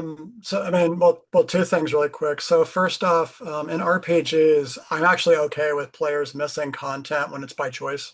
So first off, that when it's by choice, it's fine. But like with the audio log example, those are instances where I'm not fine with it because I'm like, Yeah. well, I, and 2 examples I'll give you about why it's good to know everything you can about the game, even as it relates to audio logs. The 2 examples I'm going to use is Last of Us and Control. So Last of Us has an interesting thing that happens towards the end of the game where you do get audio logs from the researchers in the facility, but you can only hear them by opening your inventory, pressing play, and waiting. So you're not playing the game, you're just sitting there listening. Oh, It it's will not even drive you like bonkers. it's not even how you guys did it in New Vegas, where you can just play it and you can play in the background while you're Oh no, playing the no, Last game. of Us One. I mean, the version that I played, you had to sit there on a UI screen and listen to a minute and a half, which is an eternity. And you're like, Yes. I really want to keep going, but I can't because of how the UI did this. If I wasn't aware of that as a writer when I'm doing these logs, that's a flaw in my part. And that's a reason to play the game where I just wouldn't do audio logs like that at all because it actually hurts the experience. The other example is Control. And don't get me wrong, like I love Remedy games, 100%. But in Control, they had a different problem where you could fire off like a radio or an audio message, but it was tied to the area where you were at. So you suddenly Oh, couldn't leave unless you wanted to miss everything that was saying. So I'd have Jesse running around the radio while it was getting a long exposition where I'm like, oh, I really want to keep playing and like loot stuff, but I have to stay in this area just to hear the whole message. That kind of stuff drives me crazy. But like if I'd known that was the implementation, then I would have delivered the narrative in a different way. nice. Yeah, no, I I get it. It's kind of difficult. It's difficult to integrate things and to place them in. I think, in my opinion, some things like the audio logs, it's good to always give players the option to listen to them at their own time. Because a player Yep. that's going to stop for an audio log needs to have the time. They need to go over it, need to mull it over sometimes. If it's really good, they're going to listen to it a bunch of times. Like in Fallout New Vegas, the Vault 11 final audio log, damn, it still haunts me. Uh, It's a good, that was a good vault. yeah, yep, that was a great one. That was a great one. So it feels like the player needs more time for the narrative. That's what I feel is the case. I feel like everything that's in the critical path needs to be optimized. Conveying the information needs to be optimized, but I feel like all the optional path stuff needs to give the player time to take them in, like at the best situation they can, because they're in for it, right? They Yeah. went looking for it. And then also question your mode of delivery where like, does it even have to be an audio log or writing? Like, I mean, you mentioned the Vault 11 log and you're like, wow, that was really well done. But then there was also a lot of artistic Yeah, there was the elements. whole build up all the way Yeah, to it. and you're like, well, that didn't really require any text at all. It just required players moving through the space and seeing these odd posters everywhere. And it's kind of shocking because it's the exact opposite of what you would expect. And no one's talking to you about it. You're just experiencing that level, and it's the art that's helping drive home the story in that place. And in that case, that's a much better solution than having a talking head or basal exposition showing up out of nowhere and telling you what the Yeah. point of the area is. So yeah, so sometimes art and audio can just do a way better job than you can as a writer, and it sucks, No, but hey. no, I mean, look, it's a collaborative effort. It's a whole. It's a sum of its part. It's a thing that's greater than the sum of its parts. That's what game development is. I mean, Mhm. it's not like we're not throwing shade at writing at anyone's writing, but it works because it works as part of it. It doesn't. There's no point in saying writing wins, art wins, gameplay wins. It's a pointless comparison. But speaking of, I wanted to get your opinion on lore, and here's what I mean on lore, and that's kind of like a personal bias of mine. I feel that it's very important for characters and for the world in a game to understand when to shut up, which is it needs to be able to convey the story that it wants, give the information it wants, and then let the player go on experience it. There's a lot of talk now, a lot of people going crazy about lore. People just want the lore. We want the lore, we want more lore. And a lot of the times, a lot of it is just huge tracks of text that go on forever. And or it goes on the other side where it's a Souls likes, where it's a bunch of incomprehensible stuff with a little bit of like continuity. How do you feel about like conveying it? Like in your experience, what do you feel has worked best? Convey it as a quest or convey it. Convey it to the player, like you need to convey to the story, like No, that Fallout. wasn't that wasn't a question. That was an Sorry, answer. sorry. Go So ahead. what I mean is, so we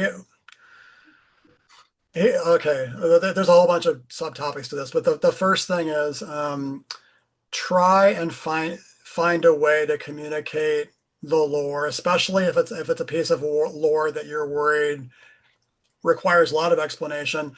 There's a ton of stuff you can convey to a player if you structure the quest line they go through. Like, hey, like, you know, I may not need to know, like, if I have a choice between reading 20 pages about why these two families hate each other in the city, or I go on two quests that showcase how they hate each other and they mention why they hate each other. The quest, in my opinion, is a better way to have the player absorb the lore because they're part of the interaction. Like they're basically interacting with the results of the lore. And often it's important they understand how the situation came about in the first place, which also requires them to understand the lore. So whenever there's a difficult lore point, make it a game mechanic, make it a quest line you go through. um, which goes to my second point is I don't like lore just for lore's sake. Lore should either reinforce the game mechanics, it should provide opportunities for game mechanics where it's like, oh wow, like the notes in The Witcher. This is a very basic example, but when you get a note in The Witcher, there's probably something in that note that has a direct gameplay application. Like I'm going to find loot somewhere or get a clue to something or get a revelation that I need for this quest line. Like you're trained to see that the lore in The Witcher is important and it's going to actually help you with a quest or the game mechanics.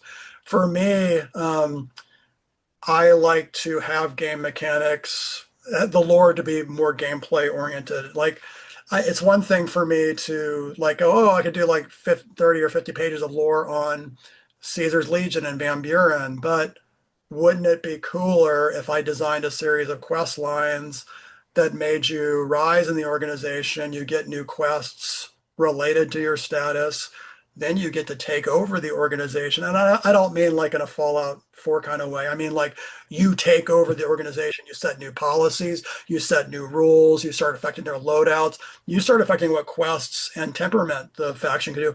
All that stuff will make you learn a ton about that faction, but it keeps you engaged because it's more of an interactive lore experience than something you just read for a long period of time. And anytime I see a game where like, hey, we have 100 pages of lore, that's not a selling point. Like show me what it does in game, show me how it applies in game, show me how it helps the vision.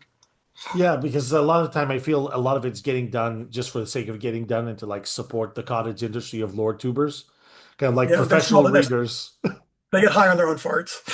Pretty much. You did mention Van Buren, by the way. Want to ask you about this.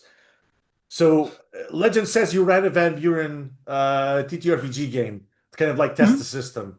mhm. Was it that on a special on Tim Kane's special system, or was it like something Yeah, else entirely? it was special. And then How gone? go ahead. I No, want you to got ask it. you how did it run? How did it run? Because like special is crunchy.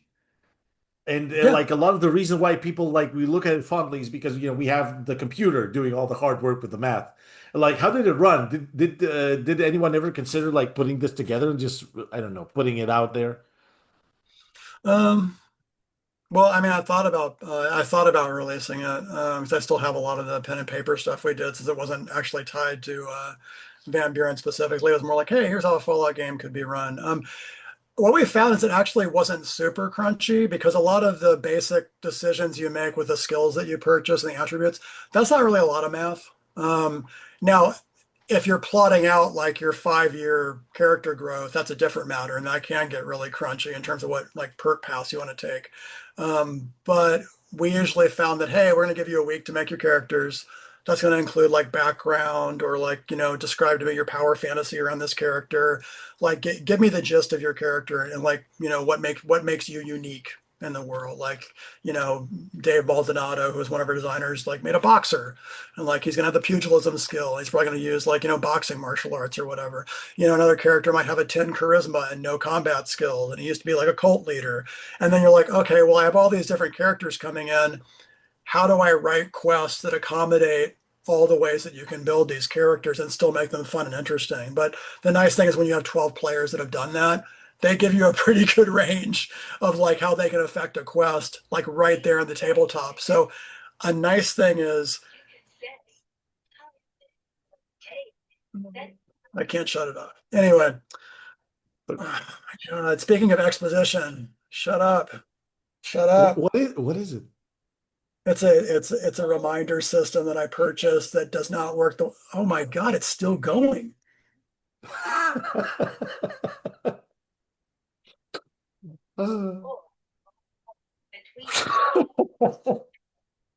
That's how the machine uprising begins. Just Wow, it's reading the whole manual. So I'm so sorry about this. yeah, it's okay, it's okay, it's all good. Okay, I think we're okay. All right. So first off, Starts talking. oh my God, that stupid machine was the worst writing implementation ever. Oh my God, it would not shut up because you want to use the user interface, but when it's talking, you can't use the user interface. So that was really smart. Nice, They nice. should have paid attention to game development. Anyway, um, so sorry. So back to the quest lines. Characters can affect that. I got a lot of cool ideas from the range of character builds in terms of like, well, how should I adjust this quest so that different characters can get something cool out of it? Yeah, for And the melee sometimes, guy, for the talky guy, right? right, and sometimes like I would just revise quests for the game based on the tabletop experience where I'm like, oh wow, Floyd's character found a much cooler way to solve this. I'm going to use that and put that in the actual game because they're sort of play testing as they're going along. So that worked out really well. So I got a question for this, but because TTRPGs are way more difficult to play test and account for because they're not as rigidly set up. Like even the most free-form game that lets you do whatever you want, it doesn't account for everything you can do in TTRPG, Mhm. right? So, how did you adjust for that chaos, or were you just like, okay, this is good enough, or did you just tell the Um, guys run this based on how you assumed the game is going to run? Like, did you put any stipulations, or?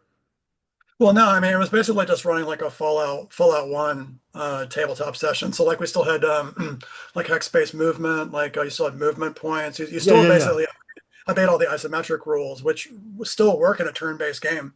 So like so instantly all the mechanics are pretty much going to be like the same they are in the game. You're just playing it out on the tabletop. So that's one thing. Sure, there are moments where like, imagination can describe much more about an area than you can, or players may try things off the beaten path where it's like, oh, well, there's not really a skill for that. So we'll just resort to an attribute. I would make notes about that. We're like, hey, a lot of players seem to want to do this. I wonder if there's a game mechanic we can do that allows those players to do that common activity, or it's a matter of I mentioned the quest revisions that result from different players because they have better ideas. Uh, but usually when it came to things like describing locations, like, oh, well, a computer game can't really do that. Like, I can describe all this crazy stuff about an area. It still came down to me gathering all the reference art to go, hey, you're in the Boulder Dome right now, like in the tabletop game. Here's the reference art showing the outside of the dome. Here's the creatures that are outside. Here's yeah, the feral tribe that's outside. I would actually go out and hunt for all that reference art in the net and then show it to players as we were having the session. And then all that reference art I used for the sessions, I could use that for area design documents for the final game where I'm like, hey, here's the Circle Junction area where all the railroads come together. Because we play through this in the game, I have the map layout. I know where all the major characters and NPCs are. I know where the fight encounters are. I can share all the reference art that I gather that shows how the train stations are laid out, the depots, the different props that are there.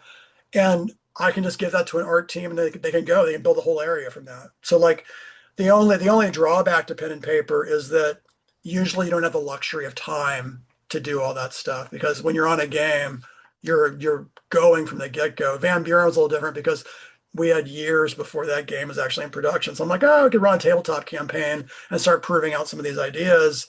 But we normally wouldn't have time to do that during a regular production cycle because tabletop prep takes such a long time to get going and set up, and it doesn't match the speed of actual game development. yeah. I mean, game development also has many more pitfalls than setting up a TTRPG game because like essentially the TTRPGs mostly run, in the GM's head. He conveys it to the players, he sets them up, he tests it.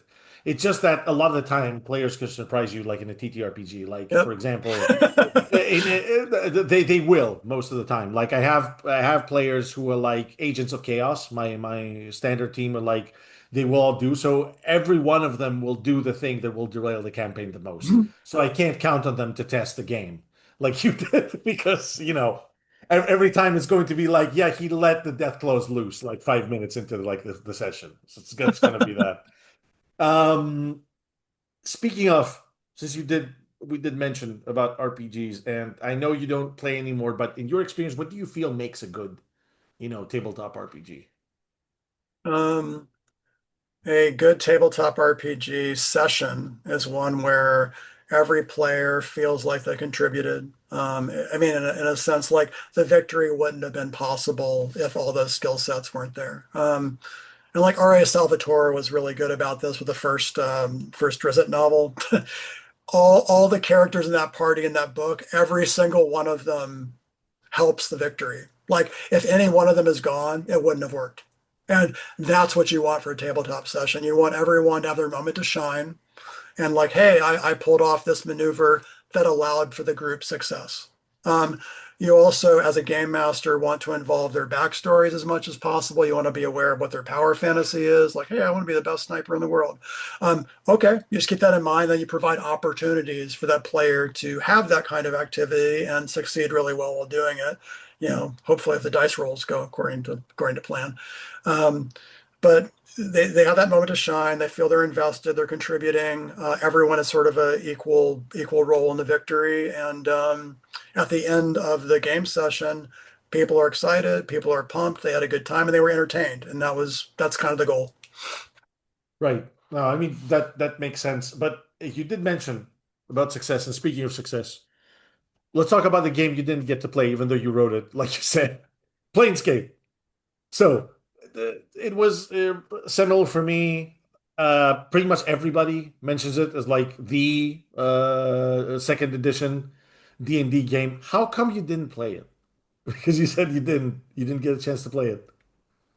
Oh, Planescape, mostly because there wasn't anyone to DM, and then also I was already immersed in game development to the point, like on another game where I'm like, I don't even have the time to game master. Like all my creativity is going either into design documentation or area layouts for Planescape, or I'm working on another title because Planescape, may not be And fully you didn't ramped up. even and you didn't play it like even after release? You didn't even like get the chance to like Oh, I mean the actual computer game I played, oh but the tabletop I didn't.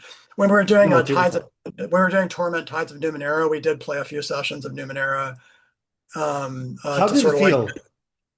How did it feel um, like Numenera? Because it's the way less crunchy than what you seem to prefer. It's yeah, more narrative, it's I more feel bad for saying this. I don't really like Numenera. And the reason is like the science has advanced to the point where it's magic. That concept does, I mean, it's interesting, but for me, it doesn't really, it doesn't fire my engines, I guess. So that aspect kind of like, um, I, I understand why when you hoard items in the game, there's a danger they're going to explode or have bad effects, which is intended to keep you from hoarding like potions and power ups because like use them or lose them basically. I found that I didn't care for that mechanic as much. I felt like it limited my inventory options, even though I understood why they were doing it. And then I guess the other thing that kind of threw me was when we were doing the computer game, it felt like there was a big division between what Monty Cook wanted to do with the world and what the game wanted to do with the world, to the point where Monty was like, "Hey, I'm going to draw a line. Like whatever you do in the game is not going to be affecting anything in campaign setting, like or something to that effect." And once you get to that point, where like the creator doesn't want your game affecting the franchise, you've probably done something wrong or you're approaching it in the wrong way. Because with Planescape, was like he the first, afraid you were gonna do a Dark Sun? Where the Dark Sun novels essentially like ended the story? I, I don't know why he did it. I wasn't sure if it was because he didn't want to deal with the new narrative elements that like he wasn't shepherding, because like a lot of the computer game stuff was generated by the team, so like it's not like Monty was going in there and directing all of it. He had other stuff he was doing, so he's creating source books and writing. He doesn't want to have to worry about that stuff or worry that it's going to affect anything that he's writing. I kind of understand that, but that sort of limits how much the world can grow. And it also takes a really bad lesson from Planescape Torment, because a lot of the stuff in Torment, they originally said, oh well, like any ideas that we put in our books, like you can't use. Like we want to make sure that our books stand out, which backfired because the book didn't have the elements from the game, and the two felt like different Why renditions. did they make this decision? Sounds so strange. I think if I were to guess, I think the author was like, I want to make sure my ideas are being shown, and there's no danger of anyone thinking they came from somewhere else other than me. And I can understand that. But for me, it was like, oh, well, that's cutting off a bunch of connections that otherwise the two Yeah, materials could because complement each other. So, I it's only a net benefit for your book. Like the video game is going to reach farther and do more and have a bigger audience than your books are going to, and people are going to know your books because of the game. yeah, maybe. So I think part because the decision happened before the game was released. So I mean, there's a bunch of different perspectives that could have happened. One was I don't, your computer game audience isn't the same audience for the pen and paper game. May have been one assumption, as strange as that sounds, where they're Okay. like, well, whatever happens to the computer game, it's probably going to be trash or no one's going to care about it. So like, let's not do too much interconnectivity, just some basic connectivity. And you can make the argument that a number of D&D games, sometimes they're just not very good, or you don't want to be associated with them because they're not well done. I think Torment lucked out, and then we had enough support at Interplay where it's like, oh, we can make a really good game with this, and like really do a really great narrative. Um, so we didn't even know the impact it would have until it came out, and then it came out, and it felt much different than the novel in a bad way for the novel. Where I'm like, wow, like maybe that could have been fixed, but like we didn't know how well the game was going to do. But then, crazily enough, the game started dictating stuff for the pen and paper stuff, where they started rewriting parts of the pen and paper to go, Yeah, oh, well, because more like a computer game. We didn't know that was going to happen. It's just that people responded so strongly to the game. it's They look, wanted that in the actual campaign setting. it's an unfortunate reality for the medium. The medium that reaches the most people is going to have the most sway. It's the reason why Marvel has been rewriting a bunch of stuff to like account for the Marvel movies, like in the comics. Even if Mhm. people hate it, tough luck. It's the unfortunate reality of the situation. But anyway, sure. I'm sorry it didn't do better. But speaking of things that didn't do better, I did have a listener question when I asked that I was going to talk with you. Okay. For Matt, and Matt asked, "Did you mind that Planescape Torment never became more popular than it was?" Well, Matt, and I know who you are. Um, He's going no, to be so happy if you do. well, I mean, once a game comes out, you hope it does well. You hope people respond to it.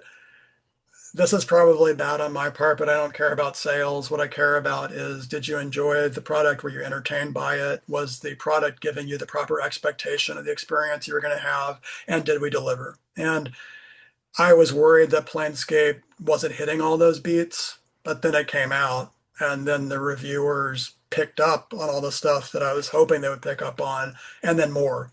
Where I'm like, oh wow, I never intended that. And they're like, wow, this person who wrote this would have like a major in philosophy or whatever. Nope. I'm like, huh. It's just if you think about a setting long enough, like you think deeply about it, and it seems like you're drawing from other sources, but really it's just a matter of you've deep dived into the world setup or the game setup you've created to the point where it is deep, but like it's just a matter of all the work that you've done on it internally versus continually drawing in outside sources like, hey, this philosophical concept over here, that one. Like for me, it was just getting immersed in the world and going, hey, what would people in a world like this, based on what I know of human nature, and then you add all this craziness to it, how would people react in a grounded way that makes sense and would also resonate with players? Because as crazy as Planescape is, you do need like an emotional anchor where you're like, I need someone I can relate to in all this Yeah, craziness. because Otherwise, like, I'm completely lost. yeah, I mean, at the end of the day, even if you're like stuck in a planet of slug people, like people are going to care about like the human side of the story, right? It's the reason why in all the Disney stories, like the moose is like a dog, or like Yeah. everybody's So, like a dog. We need to understand this like on a human level. and your slug story is so in college, I wrote a slug story where it was two slugs trying to figure out how human relationships work. And it was a fun activity of taking completely alien creatures, trying to figure out why humans do the courtship rituals that they do.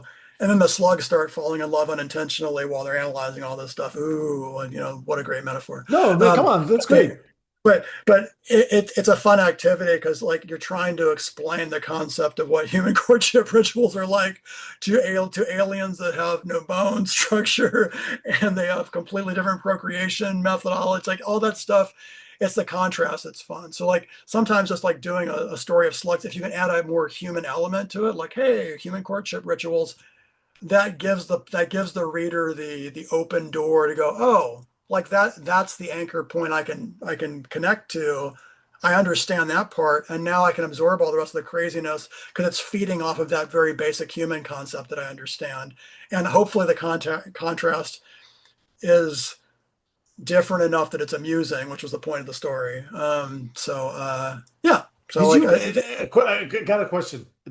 Had you read before that they're made out of meat, Terry Bisson's story? No, I did afterwards, and I'm like, oh man, crap! Yeah, Like he did it because better. you're describing this, and I'm like, oh, he did it. They're made out of meat, which is fun. It's great. It's an amazing classic for a reason. You guys should read it. We're not going to spoil Oh yeah, anything. it's I almost say it's almost required reading. It's like it's perfect. Like it puts the perspective of being a human being in a very interesting place that I think I can think, wise people up to their importance really fast. yeah, I think that and Prince Mishkin and Hold the Relish and Pain God are kind of like they are required reading, and maybe Sirens of Titan.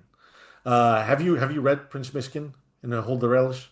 I've You, not. you absolutely you should find the reading by Harlan Ellison. You're really gonna dig it. Wow, I Um, thought I thought I'd read most of Harlan's stuff. I guess I must have missed no, something. that one's in the sci-fi story. Okay. You'll see. You'll see. I mean, Okay. it's best if you're going blind.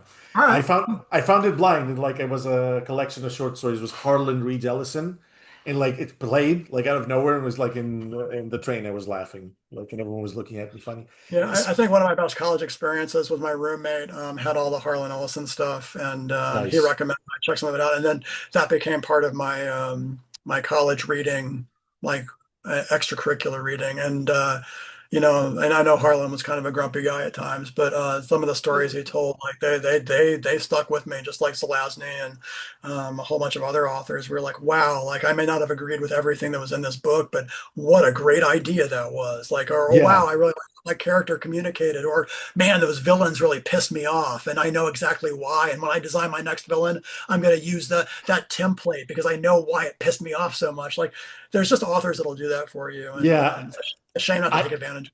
I still think like Zelazny's Lord of the Light. I think it's still like it's underrated for as amazing a book as it is. Oh my God, I hated the antagonists in that book so much because they're so arrogant, literally. And like as a reader, like you're obviously sympathizing with the protagonist, but like you really want to punch those guys in the face because they're basically talking down to you as the reader, and you're like, oh, you don't do that. Yeah, it's My look, watch. look, you don't read Lord of the Light to like get the human experience. You're Well, reading it. but You are getting the human experience in that sense. You are getting it in the sense that because like Siddhartha, he's punished in the beginning for forgetting that he's human and for pushing his limits and for pushing his luck. And that's why he wins in the end, because he remembers to be human and he remembers not to do it. That's why his enemies lose. That's at least that's how I interpreted it. yeah, I think there was one statement where he basically sums up the whole agenda of the bad guys in the sense that like you're exploiting this pantheon and its concepts for just a trivial reason for you just want more power. There's no other reason why you're doing this, and that's why it's contemptible. And like that confrontation moment sang for me. Like there wasn't any combat in it. Like the protagonist was like, and here is why like you guys have You no guys suck. foundation Yeah. and all that strength you think you have, you don't. And like he just lays it out. And I'm like, yeah. I It's think I think awesome. th- I think that and also Thomas Dish. I'm sure you've read him. I don't think I have actually. Oh, really? You haven't? You Thomas absolutely Thomas should. I Thomas tell I tell Dish. everybody Thomas M. Dish. He's the guy who wrote The Brave Little Toaster. Uh, Oh, okay. Yeah, everybody knows him from that, but he wrote a lot of like pretty bleak and pretty like heartbreaking stories. One of my favorite ones is 334, I think. It's the Okay. future and people aren't allowed to reproduce unless they pass a certain test. And the main character is no, the main character is a guy who is mentally defective and he can't do the tests and he keeps trying. He like almost ruins his life trying to pass them so he can have kids with his girlfriend. And it's like it's a great story. It's a great story. Okay. It's All right. Well, I really wish I'd read that before Prey. Um, yeah, sorry. Pray the So, so, 2017 one. But yeah, so Pray. What story is closer to Pray when I was playing it? It did remind me a lot of the Sirens of Titan, to be honest with you. The you have oh God, I forgot. I've read this book 4 times and I keep forgetting the name of the main antagonist. It's so embarrassing. no, no Hold worries. on. But also for the Um, audience, like two authors I really like are Werner Venge is great, and then one of my all-time favorite authors has since passed, unfortunately, Ian Banks. writes some of Dude, the best stories. great. I'm like, he does great characters, he does great adversaries. Like the adversaries really piss me off, and I'm like, wow, he could do like a master class on how to really provoke a reader into like, man, I really hate that guy, which Yeah. is a skill. So like, man, he's amazing. Anyway, I recommend those two. Yeah, for Prey, I didn't play the entire game. I didn't get the chance to, but like the experience of the main character kind of reminded me of Winston Niles Rumford from the Scions of Titan, where it's like Okay. a person that's been removed from the human experience so much, he's having trouble figuring it out.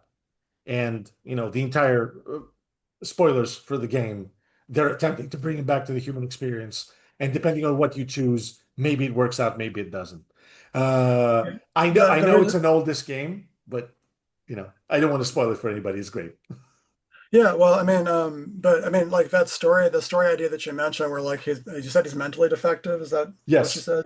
Okay, so like, but reading a story like that is great inspiration because, like, we were doing Prey, um, just so the audience understands, the conceit in Prey is that there's this new technology, it's an organic technology that basically allows you to transcribe memories or skill sets and then download them, and suddenly you can do those skills as well as the person that recorded them. So like you can become a master, pianist, orchestra conductor, like within seconds. Now, what we thought was interesting was like, well, not everyone can use them. Because like, if you do have a brain aneurysm or if you do have a diagnosed mental disorder, sometimes those neuromods don't take. So suddenly a cast of people are further isolated from this system and further left behind by this technology. But then we thought it'd be fun to go, but is there a way we can turn that into an advantage for them? And we did, because we're like, well, if this is all based on alien, extracted matter, that also means the aliens don't find the people that can't use neuromods. They don't find them palatable. So suddenly, what you thought was a major inconvenience or disadvantage actually keeps you alive longer because the aliens don't want to eat you because you don't resonate with their particular organic matter. So suddenly all those people that were being sidelined on Earth suddenly have a huge advantage over the ones that are basically going to be typhon food as soon as those guys get out.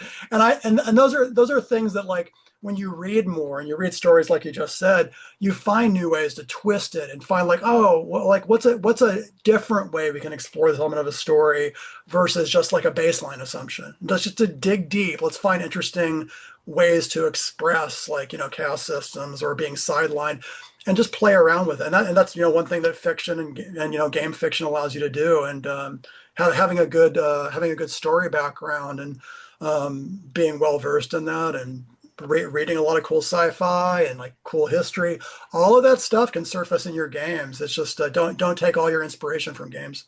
Yeah, it's a thing I also tell a lot of people, and I've also seen it in a lot of game developers. Like a lot of people don't read. They don't read, they don't try new things, they don't look into new things, and it kind of like it suffers. Their art suffers for it.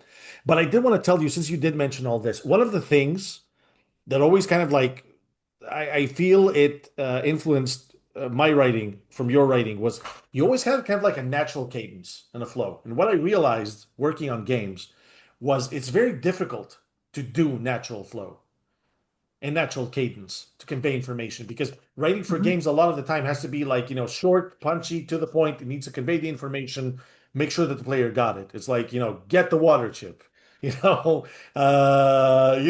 the Legion, go do whatever. Um, how do you do it? What's do you have like an approach? Is it something you don't even think about? Um, so like part of it is making a lot of mistakes. So let's take Fallout New Vegas, for example. When someone buys Fallout New Vegas, they probably want to go to Vegas. Like it's a pretty common expectation. However, To kill in the that story, bastard Benny, right? yeah, if Yeah. why did Benny do this? Like I didn't. Well, I wasn't doing anything to him. He's got that awful coat too. That's why I want to shoot him. Anyway, so um, but the point is, the story wasn't written that way. The story was, we're going to take you on a route away from Vegas, which you can see on the horizon. That is not a good story flow. And then they try to fix it, where they're like, well, we'll put up a bunch of danger signs and a bunch of death claws so people can't walk to Vegas. But if you know anything about players, as soon as they see a danger sign, for them it's like, oh right, adventure. Like they're not going to stay out of a dangerous area. Like that's like a siren's call to them. So like it was a band-aid, band-aid, band-aid, and it eventually became funny. But the point was, because you didn't put yourself in the player's shoes, like right from the marketing get-go, where it's like, oh, Vegas. Like, if you're not in that mindset, you're going to make obvious mistakes like that, where it's like, unless we find some way to cloak Vegas or do a different area setup for this, like players are going to want to charge there immediately. So like either accommodate that or just don't do it the way that we did it. Now, the game is still fun. You still go through cool quest stages, but ultimately, like going to the ruins of Boulder is not as much fun as going to New Vegas. Hey, So, like, I want to yeah, say, first time I played Fallout New Vegas, just beeline straight for it. Ignored everything. Didn't talk to the ghouls. Didn't stop at Boulder. Didn't pass go. Nothing. Didn't care. Didn't talk to the Legionnaires. Nothing. Just went straight to Vegas. Shot Benny. Then I got to talking to some other people. Went to the Hoover Dam, and it was like, oh, this was a short game. And then after it was over, it was like, maybe I played it wrong. They started like actually playing the actual flow. yeah, but at the same time, New Vegas also did some really good flow decisions. Where like, Yes. hey, we're throwing you into this game. There's a lot of new, like not new, but like we're leveraging your skills, we're leveraging your attributes pretty heavily. So as part of the flow decisions that I thought worked really well is the opening location is very intentionally showing you how your skills are supposed to be used in the environment and rewarding you if you actually specialize in that skill. Like, hey, if you upped your demolition skill, talking to Easy Pete, like gives you more dynamite. And you're like, oh, wow. So not only it's a simple thing, but like we did that for almost all the skills in Good Spring. So Paris is like, oh, I see how this works. I see how this affects conversations. I see how this affects tactics and setup. So that when you leave Good Springs, then and you respect your character, you're informed about, hey, well, how do I want to adjust my character now that I know how the rules actually express themselves in the environment? And Good Springs was really good for flow reasons for that. It could have been better in other ways in terms of introducing some of the major factions, but in terms of like getting accustomed to your character and how you can express yourself in the environment, Good Springs I thought did an excellent job for that. No, it was excellent. It was excellent. I'm sure it's like the curse of the game designer. And every time you think, how could I have made it better? But I think you did an amazing job. It never ends. Like I don't look back on any project and go, wow, we knocked that out of the park. I'm always like, oh, those errors, There's this, there's those this, flaws. Oh man, if I had more time to do this or that. there's this quote by Warren Ellis. I don't know if you know it, where it says, "You do your best editing after the book's out." So, but what I wanted to ask you was about. It's so true. Yeah, yeah. So what I wanted to ask you was essentially was about the dialogue. So about doing natural dialogue, like a cadence. So what you're saying essentially is, if you have set up everything else for the game to give the context to the player, you don't have to worry about reinforcing it, essentially, right? Ye- Um, yes, if you've done your job responsibly, where it's like, okay, I'm introducing the lore bits that are relevant to the situation, and also I'm using my skill at foreshadowing to make sure that when a sudden event occurs, it still makes sense to the player as to why it happened, and also foreshadowing, can reveal like, oh, an antagonist's on the way. Here's how I know I'm going to recognize that antagonist. So um, using those skills to help build the story can help a lot. It doesn't have to be a lot of writing. Another thing I try and do with flow is that if the game is just throwing stuff at you, you're not really in the flow. You're just sitting there like a sponge trying to absorb everything.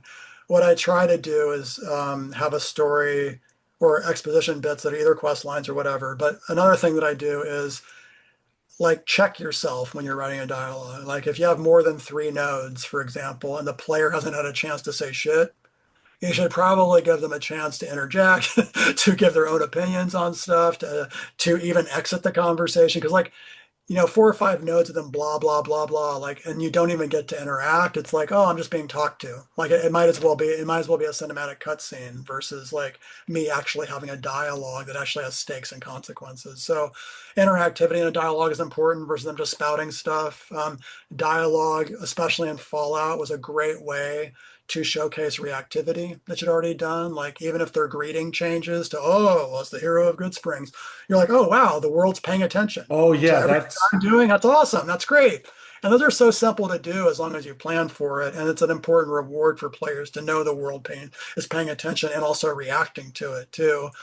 Then you also want to make sure not only is the player being able to interact with the dialogue in a meaningful way, it's also showcasing what's cool about your character and your decisions. Like, hey, you may have pissed off that entire faction, but if you give the player an option to go, and here's how I took down your entire faction before I wipe you out, and then you give the player a chance to say some great lines about it. That's awesome. Like that's a great good ego stroking moment, and also it also gives you a chance, dialogue can give you a chance to like showcase, hey, well, if I do have a 10 strength, I can intimidate this guy in dialogue just by flexing a little bit, but other characters can't do that because they didn't have a 10 strength. So dialogues become a way of saying, hey, you're cool, and the game's showing you why you're cool, and the game's reacting to the cool things that you've done, and also some of the bad things that you've done. But most of the cool stuff is what you're going to remember, hopefully. So yeah, no, no, I get it. I get it. I mean, anything that reinforces player agency. What I feel um,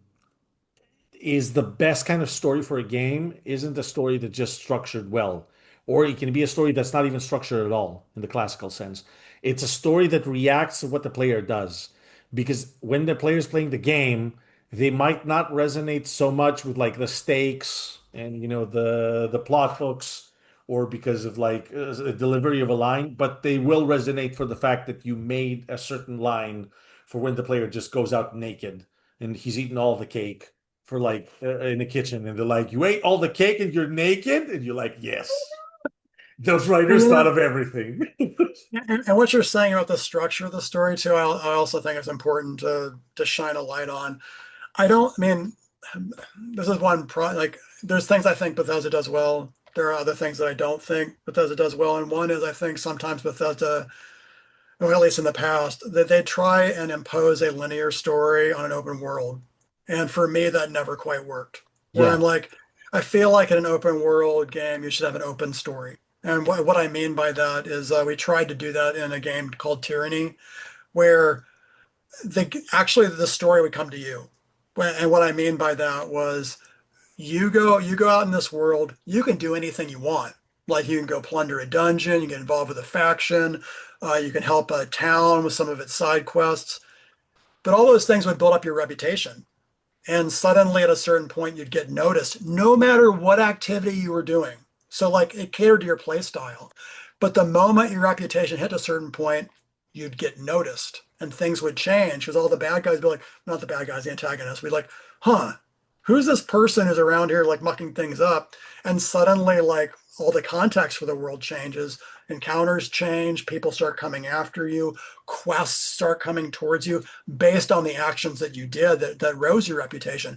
And then the intention was to keep that pattern going into like a unofficial 3 act structure. Like, hey, the first act, bad guys, the antagonists take notice. Second act, you can modify how those antagonists are interacting with you. Third act, you could possibly assemble all those antagonists onto your team against a larger threat. And like, it basically it allows you to play around with a story more than A, B, C. Here's what happened. Everyone is exactly the same path. And I think an open world story is just more fun for a player and gives them more breathing that's room. yeah, that's closer to like a TTRPG experience. It's how like for example I tend to run my games, but it's easier. Look, you need to account for, like we said, fidelity, the size of the team, everything. You can make these decisions when you have a smaller team and lower fidelity. If you have a Sure. higher fidelity, you absolutely get hobbled. There's no There's no two ways about it. It's the unfortunate reality. I do like this very, very. It is a very cool idea, the approach with tyranny, and Well, it was actually inspired by Baldur's Gate because they have one quest in the middle where it's like, hey, go get 10,000 gold pieces. And like, it doesn't matter how you get it. And they like, just need the money. for me, that was an eye-opening moment because the game's basically telling you, go out and find ways to accumulate 10,000 gold. Like, we're not giving you quests to say specifically you'll get 10,000 gold at the end of this. You have to go figure it out. And for me, that was so much more interesting than go to point B, go to point C. Okay, now you've accomplished the objective that unlocks the 10,000 gold reward. Like, because it was more free form and how you gain the currency, like that made it more interesting for me. Yeah, it's pretty much what we ended up inadvertently doing with like Scrap Mechanic, for example, where the story, but it was much simpler, where the story would take place in specific places. You could do whatever the hell you wanted in between getting these places, and these places had goals, and how you got around to those goals was up to you, Mhm. which I feel is a much better way to go about it. I feel like linearity, like you said, with the open world, it doesn't work. Also, I've never played any Bethesda games, so like I'll take your word for it. I'm sorry. I'm sorry, everybody. Last question, like second to last, because I wanted to also Is let it us from Matt know. again? That No, guy. no, it's another guy. Jim. So Jim wanted to know. Jim. Oh, Yes, not I Jim. know, I know, I know. He's one of the agents of chaos I told you about in my game. The guy who let the death claws out. So do you do you factor in any fandoms when you have to write for a sequel in the same series? Mhm. Yeah, How because much of it, how much does it play a part? well, I mean, usually the fans are fans because they played previous iterations of the game and they have critiques, thoughts, opinions about things that work, things that didn't work, certain characters they liked, certain factions they'd like to see again. Like, hey, like people got really excited about the Enclaves. So there was a lot of like push to see more of the Enclave, like in New Vegas, even though we really couldn't include them for reals. We had to do the remnants. But that becomes part of your learning about the franchise to write for it because you should know what the fan base gets excited about with these games. I mean, whether you cater to that or not, you need to be aware of it because like they're your audience that you're trying to entertain. You should probably have a pulse on what they're talking about, things that they're concerned about, problems that you can avoid in the game. Like if you're unclear about a certain bit of lore or worse, you're contradicting a piece of lore that was already established because you didn't know about it or you weren't aware it was a big threat in the community. But if you'd done your research, you could have figured out about it. So for me, I do research fan approaches. I research mods that people do for our previous games because mods are basically telling you what the game didn't have that the player wanted. So like you look for the popular mods, you're like, oh wow, the home base mechanics in New Vegas actually weren't as good as some of these mods I'm seeing. So we need to make a better home base. And so we did that for Old World Blues, but we wouldn't have done that without paying attention to the fandom and the stuff that they were creating and seeing how our game didn't measure up to what they were creating and then trying to match that with future releases. So like I think paying attention to the fandom is important. Yeah, I mean, also, not to play devil's advocate or whatever, but you guys did crunch insanely to make Fallout New Vegas. Like, what was the development time? 18 months? Yeah, I mean it was short Legend development, says. but we rarely. I mean, we rarely had to work weekends.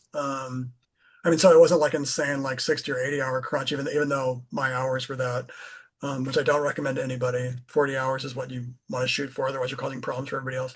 Um, so like it's not like I felt like there was a slave driver's whip for New Vegas. I felt like okay, well they told us the time frame, they told us the budget, and then it was our responsibility, just like it was during Knights of the Republic 2, to go, okay, well, what kind of game can we realistically make within this time frame? And I think both Coder 2 and New Vegas both pushed that envelope too far to the point where like, okay, well, now I'm getting a game with a lot of bugs, which no one should have to pay for. Because we weren't production responsible with how we did certain things. Like New Vegas had feature creep. It also had like many more stuff added to it than I don't think the game actually needed to really be as great as it was. But those are, I mean, some of those things you learn in hindsight. Other times you've already learned those on previous games in terms of like, hey, that was a mistake to do that time. Why don't we keep that principle in mind when developing our next RPG so that we avoid doing that? So, Yeah. No, no, that's I think that's a good lesson to learn. It's good that you learn your lesson because I've worked with a lot of teams that don't. So it's good to know. well, I mean, So often the reason is they think if they don't put every idea in, like the idea is lost forever, and like that's what you have to correct. Because like they're thinking they'll never have a chance to do that idea again, and like you're like, no, like DLCs, sequels, other games can use that element that you're excited about. It's not gone forever, but if you try and cram everything into the core product, you're just going to make a mess. Like if you're not responsible about it, so you need to be careful about it. no, that makes a ton of sense. So Chris, first off, thank you so much for stopping by. No, thank you, Konstantine. But I would like you to plug your stuff, what you're working on right now. Would you like to Oh, share with everybody? I'm not a very good plugger, but so I'm working on a number of projects right now. So and then the reason why I'm probably not the best plugger for these titles is because Everything's under NDA. well, there's that, and also I think when they get announced, people will understand why. Like I'm not plugging it; it's somebody else who should be plugging it, and you'll instantly understand why. Like though they have at least the same amount of reach and the same amount of audience attention, I think, than me trying to plug it. And I think it would be better if they do it. So I mean, that's one thing. The other thing that I'm kind of working on long term is I'm working on a dark themed RPG with Republic Games. I'm working with Adam Williams. He used to work at Quantic Dreams on Star Wars Eclipse, and then he finished up his work there, passed off the script, and then he's like, "Wow, I have a lot of cool ideas for an RPG. I have this really cool setting.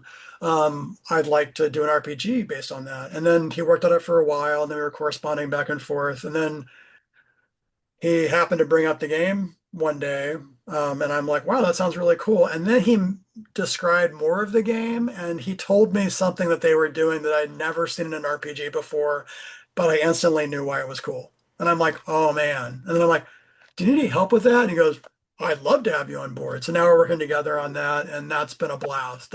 That's with Republic Games. It's going to be a while before it gets announced, but I'm very excited about it. Nice, nice. I'm super looking forward to it as well. Um, Chris, again, thank you very much for stopping by. Oh, thank you, Thank you very Constantine. much for this great discussion, and everybody else, good night, good writing, and good luck.